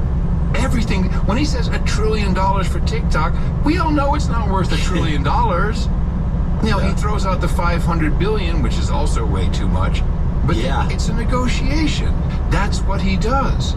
And I might add that there's a lot of MAGA hats on Greenland right now. I see video after video of these kids running around like, I want to be American. That sounds good. Sounds like a good deal. But in the European Parliament, well, here's the representative from Denmark. Dear President Trump, listen very carefully. Greenland has been part of the Danish kingdom for 800 years. It's an integrated part of our country. It is not for sale. Let me put it in words you might understand. Mr. Trump, fuck off. Again with the cussing. What is with these people? They have nothing left. I mean, you cuss when you don't have any more argument. And they're always complaining and moaning and groaning about civility. These damn Republicans are not civil. We want civility, and then they're cussing left and right like a truck driver. I think it's universally agreed that when you cuss, and I've been very susceptible to this, is when you have no argument left. You have nothing intelligent to say, so you say something like that. Oh, shocking. So they're just out of arguments. Don't you think? I think they're afraid that they're going to lose Greenland. Oh, they are. It's a done deal. 51st. I mean, they made it. Somebody in Denmark said, "Well, it's up to the Greenlanders." That's a mistake. Oops. That was a dumb thing to say because the Greenlanders are going to vote for the USA in a minute compared to what they've been getting, because they know what happens when we move into something like this. We throw money at it and waste money. Give every Greenlander a Bitcoin. Perfect. There's only 56,000 of them. We got enough Bitcoin in the strategic reserve. And with that, I want to thank you for your courage. Say in the morning to you, the man who put the C's back in the closet. Say hello to my friend on the other end who just opened a Polar Spring or something like that. John C. DeMora! I did not open a Polar Spring. That was a... What the fuck is this guy doing? In the morning to you, and in the morning I'll ship seaboots to the ground, feet air, subs to the water, days and nights out there. In the morning, trolls in the troll room. Let's kill them. There we go. A lot of noise going on here. We're low. 2191. Low. Oh, you fucking cunt. No, dude. it's up 300. What the Oh, it's fuck high. are you It's doing? great, everybody. The problem You're is, unbelievable. I don't know what day it is. That's my problem. I just know yeah, well, that could be. it's either a Thursday or a Sunday. I can't remember which day it is. I'm so engrossed in doing this show. I'm following everything. You know, the problem is, I have the same issue. I don't know what day it is, generally speaking. But only since I started doing this show, because the show is offset. It's Thursday and Sunday, which is irrational. It's like, you know, it's not Wednesday. I mean, it's not like Monday, Tuesday, Wednesday. It's bad days. It's bad days. It's not a good Monday, day. you know, it's not like Tuesday, Thursdays, Monday, Tuesday, Wednesday, something like that. Yeah. No, it's Thursdays and Sundays, which is the dumbest 2 days that you could possibly pick, but we're stuck with it. We're stuck. It's what it is. And so you can't, so it does, people don't understand. I have the same issue. I'll wake up in the morning thinking, wait a minute, do I have to do a show, a newsletter, or is this my day off, or do I have to do clips? You'd think after 17 years we'd have it together, but that's no. because of the offset nature of it. Yes. It's impossible. I hope people realize the severe sacrifice we make. We're to our mental health. Yes, we're out of sync with all time and dimension. We're totally. That's what it creates. It creates an out of sync nature. Yes, but we do it because it's a public service and it's clearly needed. It's clearly needed because the news is just. It sucks. It stinks. It's either gaslighting. They're doing a lousy job. They can't do their job. They're getting paid more than we are. Yeah. Especially the talking heads who don't even know anything. They just read from a script. They get paid millions in many cases. Yes. Yes, and they do. they're terrible at it. Well, it's ending. Look at CNN. It's ending. It is ending. Well, it's backing off, not ending. Well, they're backing off. But it's, CNN, by the way, CNN says it's strategy now. Yeah. I was reading the trades yesterday. What's the strategy? What trade? Vanity? No, I mean Variety. It was in the Hollywood Reporter. Oh, Hollywood Reporter. Oh, there you go. It's a trade. It's a trade. So they're going on and on about how, well, you know, we're rethinking, we're going to go digital. We're pushing toward digital, a subscription model. Oh, will they have a firewall? A firewall. What's the other term? The package? No, what is it? What do we call it? The plus. No, but it's plus. CNN Plus. But there was some other term that NPR's using. What was that? Yeah, they were using. There was a term. There's some term like a plus package. Well, it'll come back up in the conversation. But I do have a bonus clip to play right away. Oh, bonus clip. What's the bonus clip? This is the wild bundle. But it's the plus bundle. The bundle. It'll be a CNN bundle. CNN bundle. Thank you, John M. Adams. Appreciate it. What's the bonus clip? This is the plug for their podcast, because they've been doing that as part of the bundle on NPR. And this is disgusting. Why would anybody? Why do they encourage what we're about to hear? On NPR's Wildcard podcast, comedian Michelle Buteau says she's glad she ignored the people who told her to lose weight. I'm just going to show you what it looks like to love my body, my double chin, my extra rolls, okay? My buckets of thighs. Sauce on the side, you can't afford it. I'm Rachel Martin. Michelle Buteau is on the Wildcard podcast. Because they are oblivious. The people who make this stuff, this is why they have to fire 1,000 people. The people who are making the CNN content, they actually believe they're that good. What they don't realize, their only reason for existence is advertisers from big food, junk, crap, followed by... Which is the same. You're talking CNN, but I say NPR is the same. Same thing. Because they're doing host read ads now. Have you noticed that on the NPR and the podcasts? Yeah. Yeah. Do you have some low T guy that reads these ads? Hi. Yes, Brooke Gladstone, the low T guy. Exactly. I hear Brooke doing them over on the media, and she has to literally sit there and say, you know, you can get a free iPhone with your AT&T subscription. And I know she's hating it. She's like, oh, I can't believe I have to read this. And the disclaimer is, may not, you know, it's one of these deals where you get an upgrade for your iPhone whenever a new one comes out. Yeah. And then the disclaimer is, may not actually be available in the future, may not include a new iPhone. This could be completely bunk, but sign up for AT&T. And you just know she's sitting there hating it, which kind of gives me great joy in this sad, sick way. Because they're so pompous with your bundle. Did they really? So anyway, that's the problem. That's the problem with all these outfits. They don't realize that just because you're on cable, there's carriage fees. It's diminishing every single day. Of course, that is what will make our last 4 years on the air so enjoyable. We will be kicking them all the way down. Beating the dead horse. Beating them all the way down. Those exorbitant numbers of trolls are hanging out at trollroom.io. We also have noagenda.stream. Takes you to the same place. And you can listen live. They reloaded up today because of the Supreme Court coverage. I'm sure of it now. Oh, I mean, I was telling people, why are you emailing me that you liked my coverage? Email John.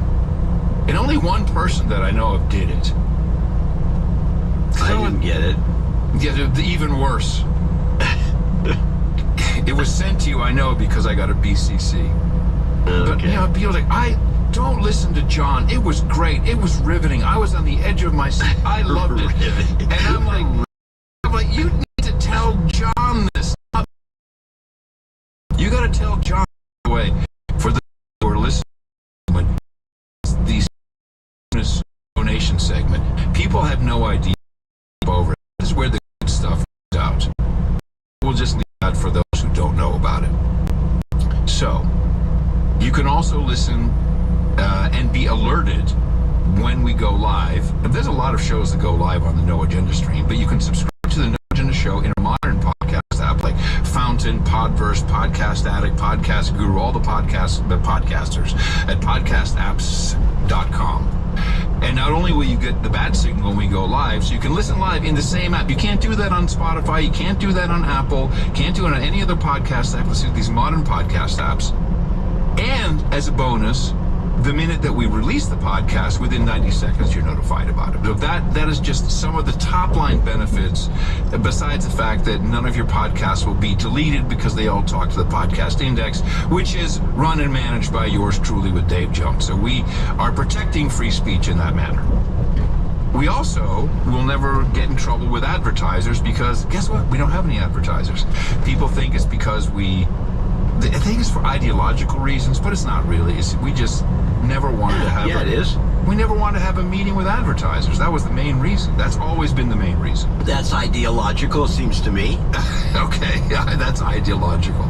Instead, we do it value for value. We created this whole concept, which has now been bastardized into Patreon and Behind the Firewall and Premium and bundles. That is not value for value. Value for value is it's out here, it's free, it's full glory, all of its nakedness. It's here for you to consume and enjoy, however, whenever you want. Share it, plug it anywhere, do whatever you want. All we ask is that whenever you feel you got value from the show, send it back to us with time, talent, or treasure. And we always... Right, and the thing is, if you are a value for value promoter, in other words, if you're like a podcast that does this sort of thing, and all of a sudden everything dries up and you feel obliged to get advertising, then you should change your model. Yes, exactly. By the way, for all those people who are so interested in local podcasts, because I only mentioned it once, maybe twice, and I had to write up a page, it's hyperlocalpodcast.com, just so people could get started.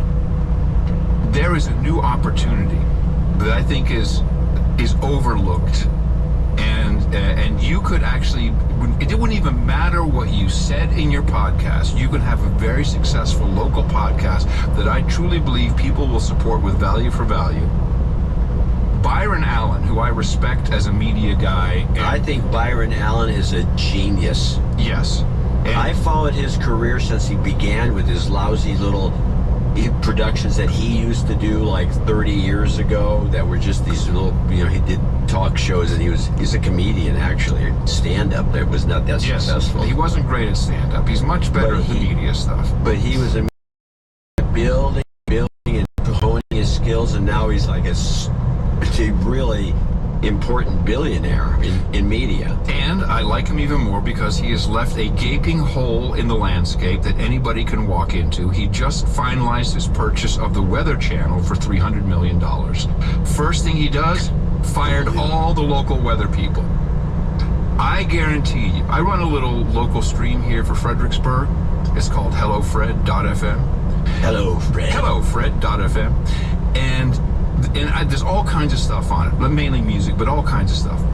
And without fail, the number one thing people like is I have a segment which I recorded all of these individual drops and the software picks up based upon the right temperature. I say, it's 45 degrees on Main Street in Fred. Everybody loves that. They think that's the best thing, which is kind of sad, but they think that's the best. Pathetic. I'm doing so much work, but they love that part. If you did a local weather report based on you can go to the airport website that's near you. There's tons of little regional, smaller airports. They give you a very accurate, they'll translate the weather information into English for you. If you just recorded that, you would have a successful local podcast and you can build from there. People love the local weather. They love it, and as much as I think Byron Allen's a genius, he just left the hole. So that's your tip of the day for me. Early tip of the day. Byron Allen is not a podcaster. No, he's not. No, he's a big media mogul. He's a broadcasting guy. Yeah, he is. Now, one of the ways people support us is by creating album art. And the album art that we chose for episode 1731, title of the show was Cyber Time Bombs, was by far the most polarizing choice we have made in a long time. Years and years and years. And it came from several directions. Most people thought this was the best art we ever had. They're getting t-shirts made, they're getting mugs made, they think it's outstanding. Artists who do not use artificial intelligence are heartbroken, downtrodden, and outright sad. I mean, I got just heart-wrenching emails. Oh, please. Yes. These poor sensitive artists. Well, artists are sensitive. That's why they're artists. So, of course, I got no notes on this, by the way. No one emailed. No Nary a one. They can't spell Dvorak. They spell it E-G-L-E-E-L-G-S.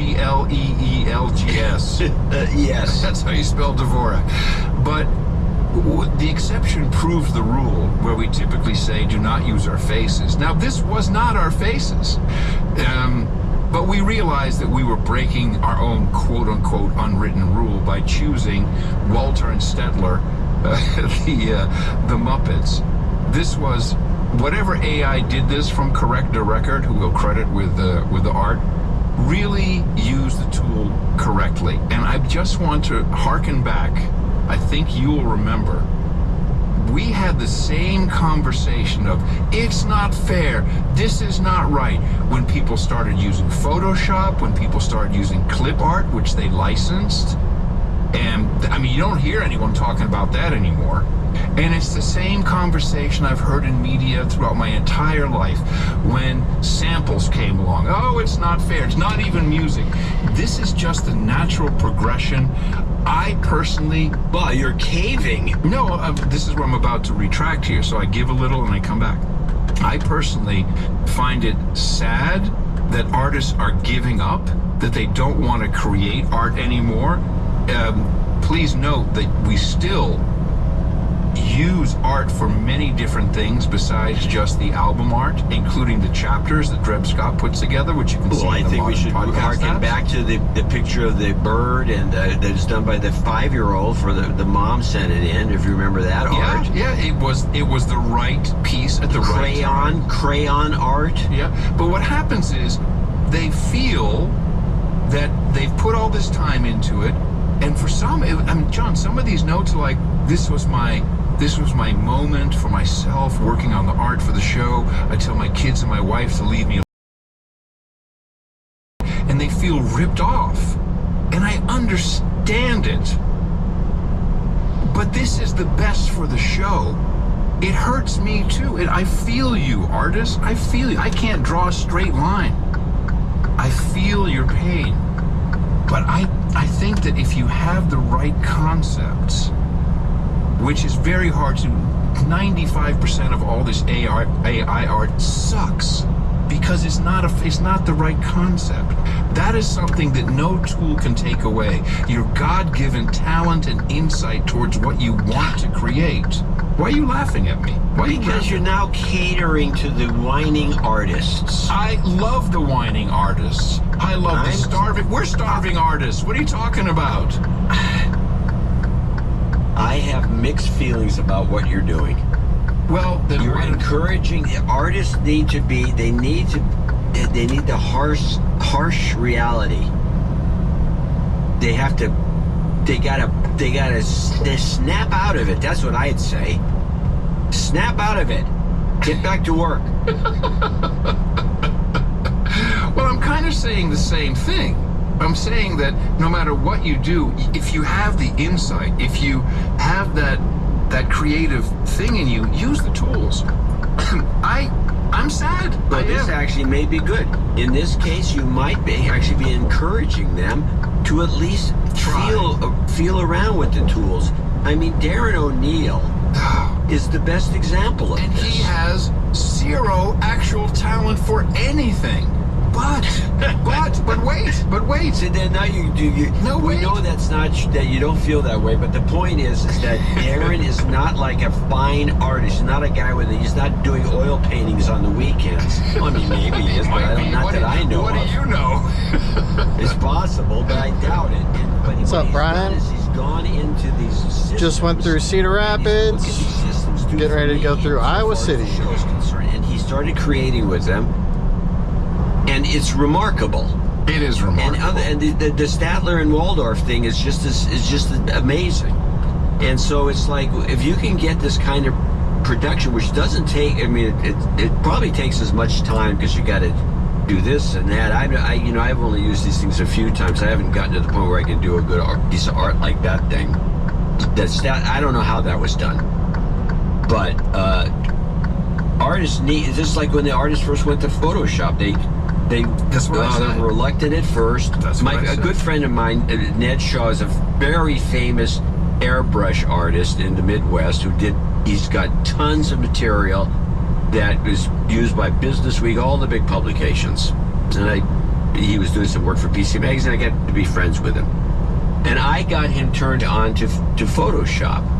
And he found it to be early. Yeah. So he was like an early Photoshop guy, and he was doing twice the business he used to do. And I would have to say that Correct the Record, who has done art for a long time, he is one of the few who has said, all right, I'm going to take my phenomenal insight and I'm going to apply it with these tools. Because let's just go take a look at what Correct the Record in your lane, Halvor. I mean, I think he has done many non-AI images. Oh, yeah, in the past. Yeah, but I'm just looking at it now. There's tons not even of looking. Stuff he's done that was Photoshop. No thought going through his fucking mind. No agenda. The point is that these tools have to be used. Use the tools or die. That's all there is to it. How about you get off your fucking phone, Halvor, and pay attention? Swerving into my fucking lane.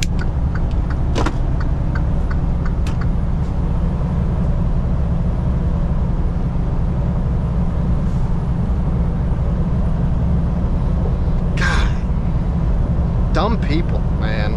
Tools or die, you can't get around it. Yeah, it's like, that would be me, like using a reel-to-reel and a razor blade to edit anything like the beginning of the show and yeah, there you go. That's perfect example. Those days are over. Yes, and it took me a bit to get used to using digital non-linear editing. It took me a bit. I'm like, oh, this is odd. Couldn't quite get the vibe, but you know, I have the insight as to what I want to create. Well, I was sitting there on my horn, I was watching him in the mirror, and he didn't even look once. Not a single fucking time. Didn't look over, didn't react, didn't do anything.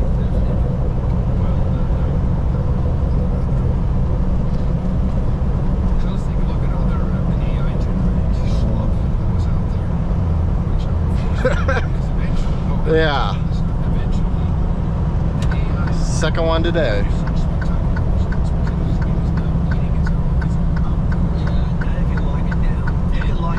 Entropy is entering, and going to be slop. Interesting that it's really hard to find anything else that was close.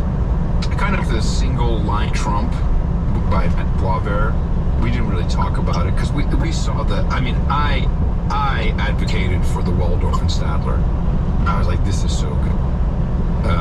Tantanil did a fire aid, which right idea, execution. It was flat. It was too flat. Does that make sense? Is that the correct? Non-dimensional, as would say. Non-dimensional. Yeah. Right idea. Right idea. Let me see. Was there anything? No, there's.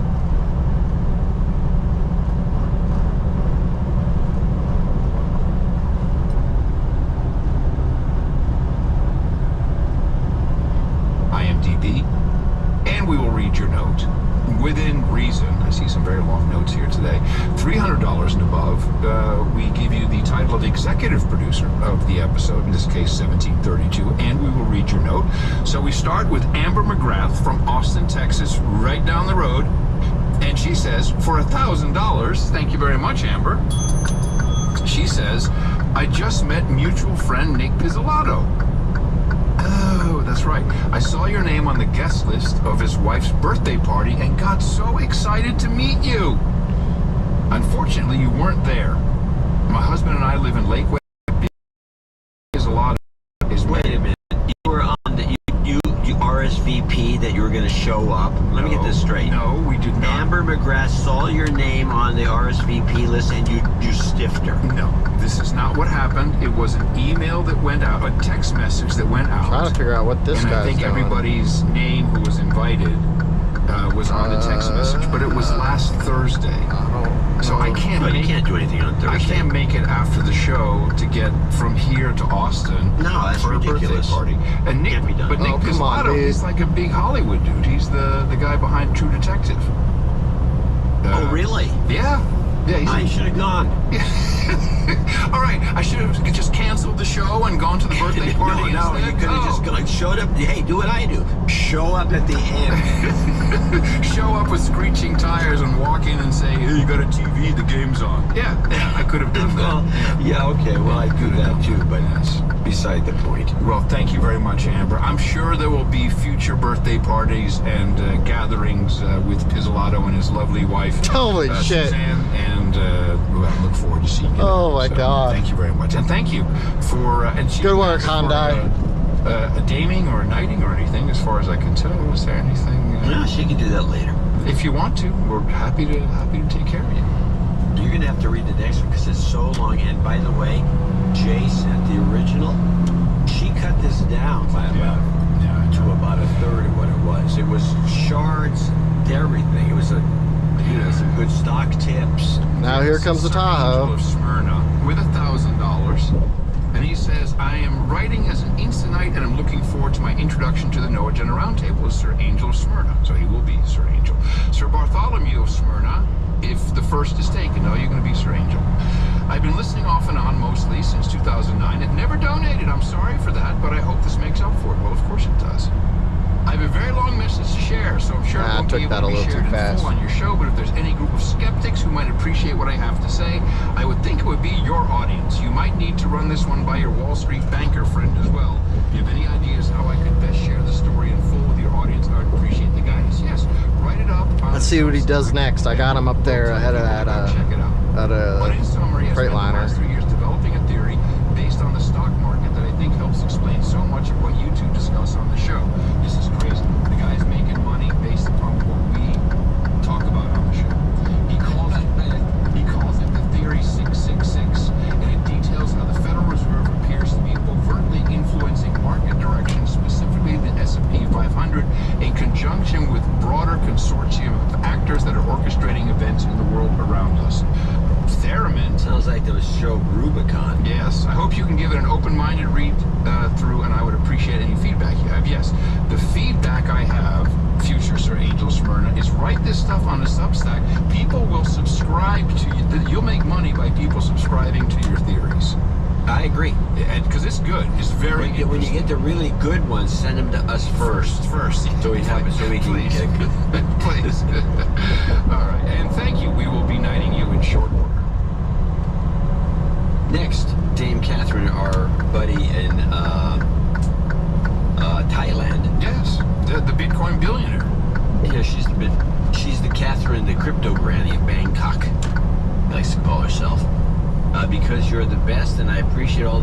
I sent you $1,000 through Swipe, which is Stripe, but she renamed it. Okay. Because it wasn't PayPal. I just checked my bank account. You only received $974.19 or something. Okay, I'm pissed. No more dollars. Bitcoin only. There's other ways. There's Weiss. You can do that. You know, we can get a Strike account. A Strike account. This is new. We're working on it. Dame Catherine sends us once a year. So yeah, but there's lots of people who want to send. They want to the 6 Bitcoin I spent on Silk Road. They want to send it to us. They can't. Well, I would hope so. That would be good. Okay, well, send me the details. I'm not a reconstructed. No, she says I'm not a reconstituted hippie. Now, the word I use constantly is reconstructed. Yes. Reconstructed hippie, but she makes it sound like I'm talking about milk. Reconstituted hippie, or maybe orange juice. Yeah, I don't know what she's thinking. I don't know. I'm a full-blown, homegrown. This is who I am, hippie. Okay. Flower child to you. No, nice. She says. It's great. $1,000. Thank you. I love the crypto granny of Bangkok. Thank you very much. Papa Mateo is in Sunset, South Carolina, and sends us $400.15 and attached a note. Dear John and Adam, holy shit! Only 28 donations over $50 for $17.29. That number got me off my ass to write a check. The extra 15 cents is How for do you check even do cashing that? fees. I think appreciate that.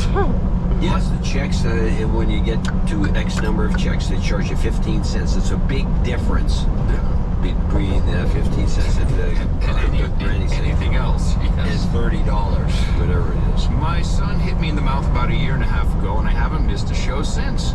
I've given once before, so please make this a switcheroo to de-douche my son, Andy. You've been de-douched. And, I see in that extra note here, he says, climate change is a power grab, okay? And then he says, Papa Mateo, Sunset, South Carolina, for Andy, please plug the Bitcoin bit. I think he means this. That's saying that all hell is going to break loose, and you're going to need a Bitcoin. So, I'm making this Andy Mateo now, because he said it was a switcheroo. So, right? You have to read the next note, too. Oh, goodness gracious. What is this? You don't have a monitor big enough? What's the problem? I don't have the 40-inch monitor that you have to read these notes. I wish these people, come on, people. Write shorter notes. Big Boss Rob Jordan, McLean, Virginia. Spooksville. Oh. 350. Finally, what do you get? 350.93. He says, this donation is $333.33 plus the fees in honor of my smoking hot wife's birthday on January 23rd. It's a show day. To Rebecca Ann Skeel Jordan, I say, you are the best thing that has ever happened to me. I feel so lucky to have such a wonderful and caring woman in my life. And our boys are incredibly blessed with you as their mother. Now, Becky has donated to the show in my birthday honor twice, first in 2020 during the Coof Madness, and again in October to attain the moniker Commodore Big Boss Rob Jordan. So please de-douche me for finally getting off my butt to donate in her honor. You've been de-douched. And he says, I didn't have this one ready. I think I have it here. There we go. And please send some baby girl. Just got on Interstate 80 in Iowa City. Another boy would be great, but we're hoping for a girl. Well, when we hand out the karma, you have to name the kid after us. One way or the other. It's John Charles or Adam Clark. You can make it John Clark or Adam Charles. Anyways, this show provides incalculable value to us by providing clarity via your excellent deconstruction of the M5M's lies and misdirection. A quick shout out to the Grimerica boys and to the Snake Brothers podcast, where I first heard about No Agenda in 2018. Everybody should check out these shows.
was a problem, but he did, and he took action, and I'm proud of you, brother. Congratulations.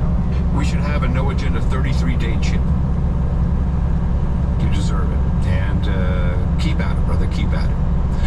Dominique Dumas is in Quebec, Canada. Baie-Comeau. It's the French part. Corno, it looks like. Well, it says no, it's Como, you're right. Thank you for your time. From Chinada, sorry. Jingle request. Due to climate change, they're eating the dogs and you're gonna need a Bitcoin. Due to climate change. They're eating the dogs. They're saying that all hell is gonna break loose and you're gonna need a Bitcoin.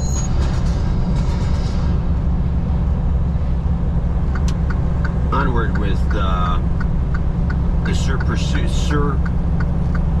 pursuit of peace and tranquility, 33333.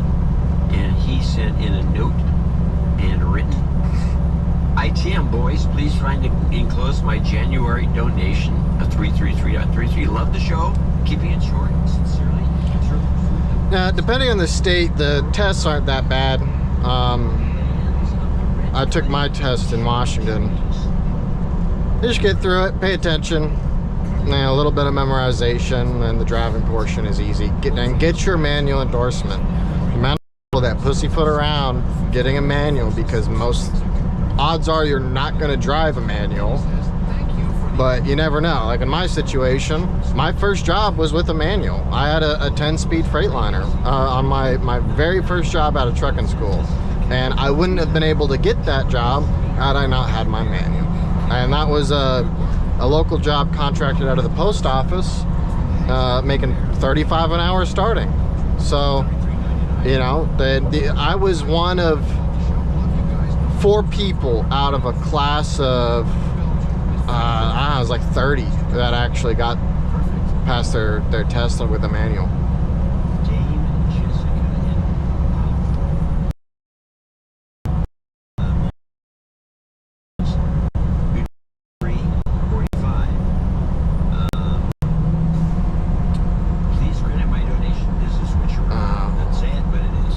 Such a fucking clusterfuck on this section. Come on. 123.45 in celebration. Just read the note. Please give him a biscuit on my birthday jingle and a goat karma. Signed, Dame Jessica of the Bear Paws. I don't spew profanities. I enunciate them.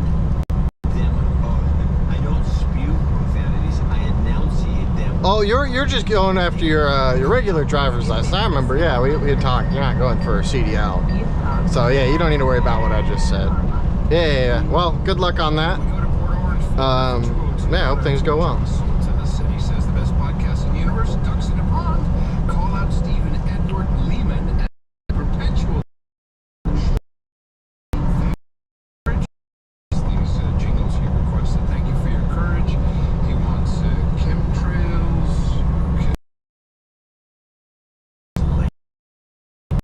Is it late? What did I say?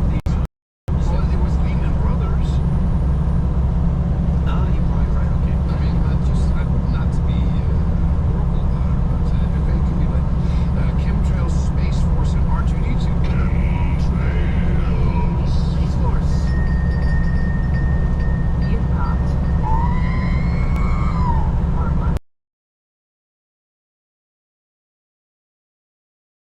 To a 123, and he says, the pardons are flying.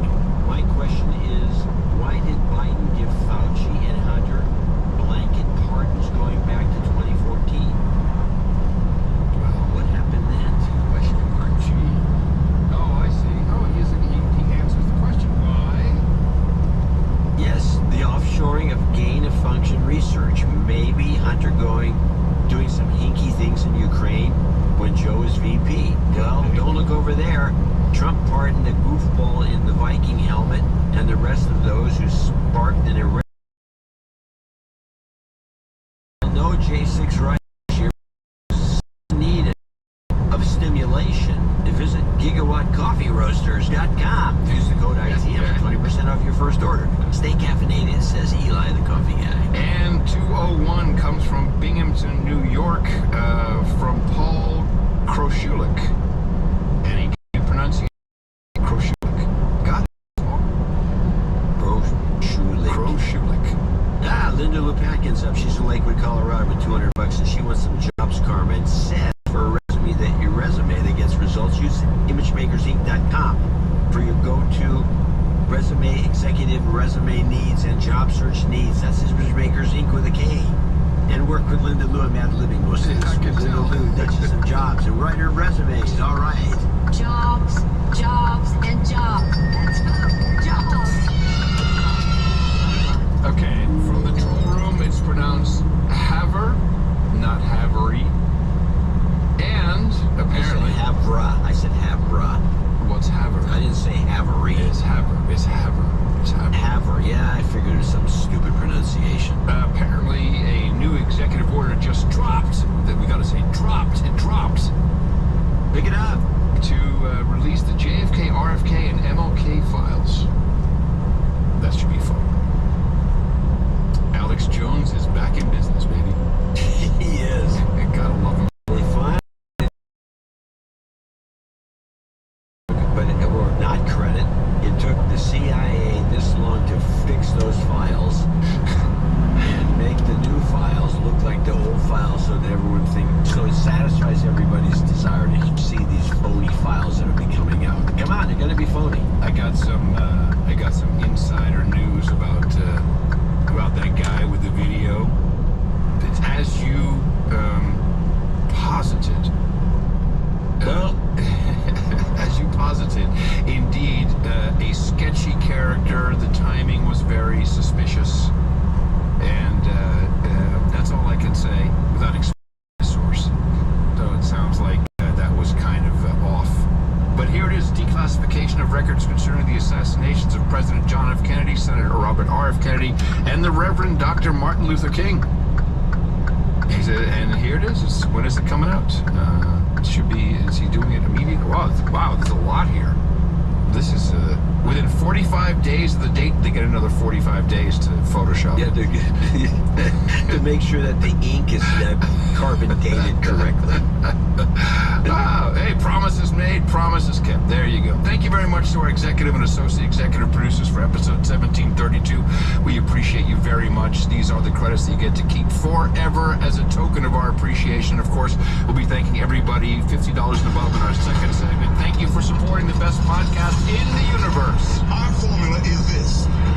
We go out, we hit people in the mouth.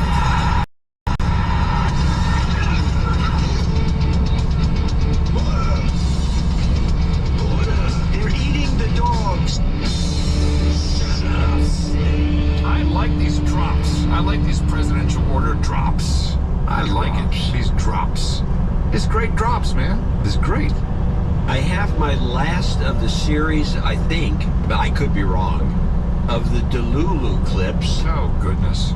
It hasn't ended. Wait a minute. They're still trying to prove that Trump will not be president? This one is, I misspelled talk and made it DOL. This is the post-Delulu winner. Oh, goodness. What if, and stick with me here, what if they needed him to think that he was president? To think that he was president for a second so that he would think that he got away with it.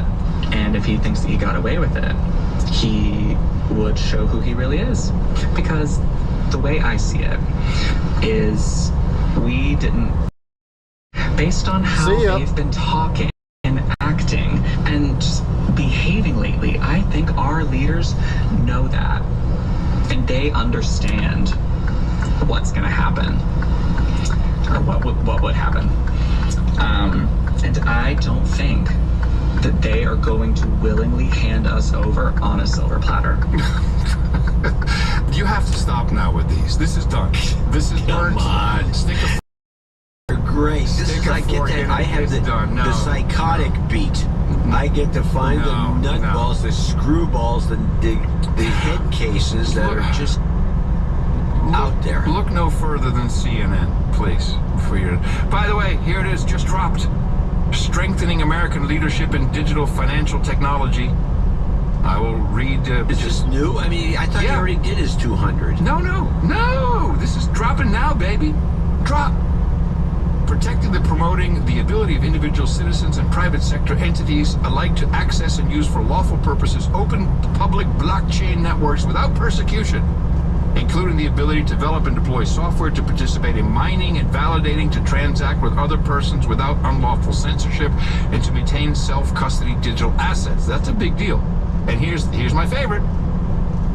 Promoting and protecting the sovereignty of the United States dollar, including through actions to promote the development and growth of lawful and legitimate dollar-backed stable coins worldwide. Told you, it's happening. The stable coins, and of course, Bitcoin immediately dropped. Okay, there we go. It did. It went from 105,000 to 103. Maybe they're still processing there's a lot in here. Stable coins, baby. That's what it's going to be.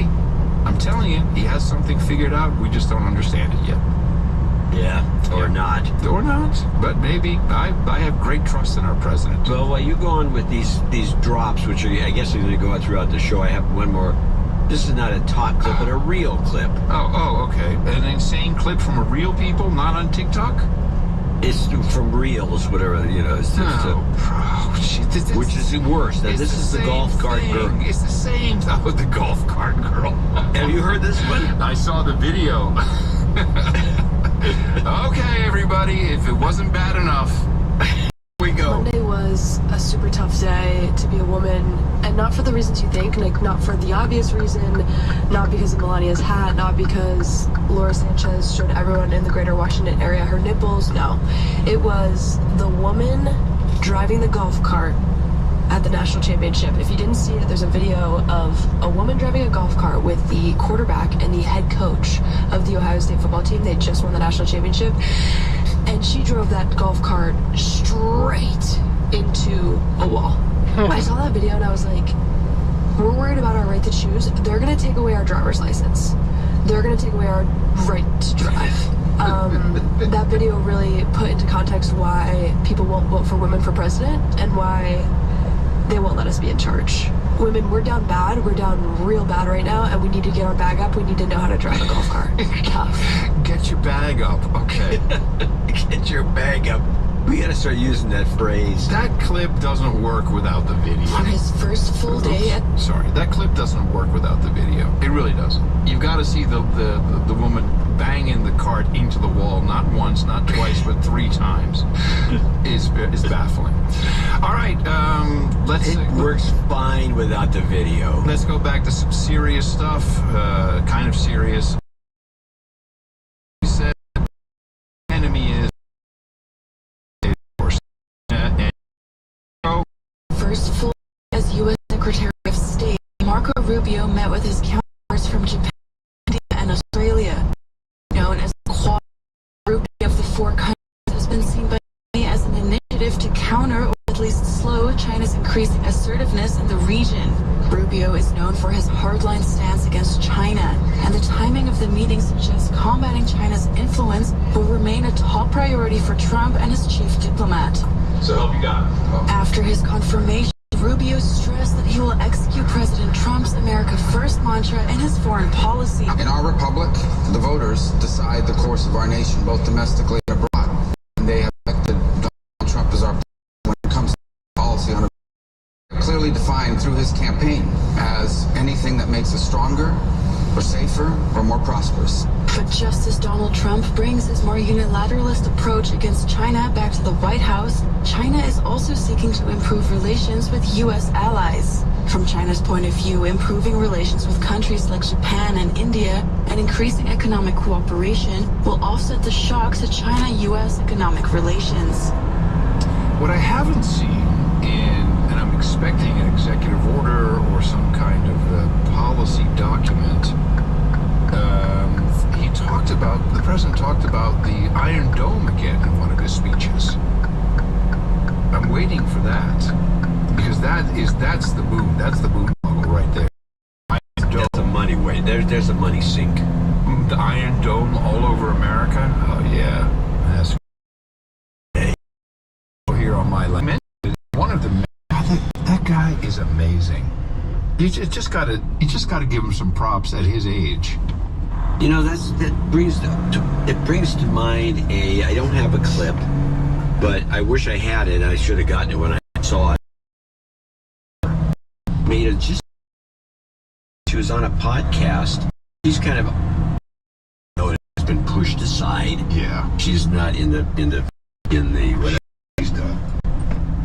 Well, she still writes books and she still shows up. But this was like a comedy podcast. There's a bunch of these talking about this and that, and about how she got into a big beef with, and she hated Trump for a while because she liked him in 2015, 2016. She got into an argument with him, I guess, in 2017. About him now. I like that too. My email client still has an expunge button. Expunge. I like expunge, yes, expunge. And so she made about, she's actually following this. She's back on board. She's now, because they were grilling her about the fact that she hated him. She didn't like Trump anymore, and now she elected. It was great for the country. But she made this comment. She said and she explained this argument she got into, and she said he wasn't going to do this, and he wasn't going to do that. And then she says, you know, I think basically he's lazy. Oh, now that'll get you on podcast real quick. About it. He around, he goes from ball to ball to ball, and you're right, he's got energy that seems like it's, you know, unburdened by what has been, goes nuts with his showing up everywhere, and he doesn't get a lot of sleep, I guess. But is it possible that she nails this, that he might be late? John Bolton into your administration late in the game. Wait. Am I totally Stop. on the I have a clip. line? Security team. Why did you remove John Bolton's security clearance? There was enough time. We take a job. Security clearance, I'm sorry. You take a job, you want to do a job. We're not going to have security on people for the rest of their lives. Why should we? No, it was the security team. It was Bolton and Pompeo both had their security team. Right, removed. but the about security clearance and said team. Bolton's security clearance, sir. But he answered. I think there was enough time. It's we take a job. Oh, you misunderstood. You take a job. You want to do a job. We're not going to have security on people for the rest of their lives. Why should we? I thought he was a very dumb person, but I used him well because every time people saw me come meeting with John Bolton standing behind me, they thought that he'd attack them because he's a warmonger. He's the one that got us involved, along with Cheney and a couple of others, convinced Bush. Terrible. The Middle East. I'm gonna go grab. Killed a lot.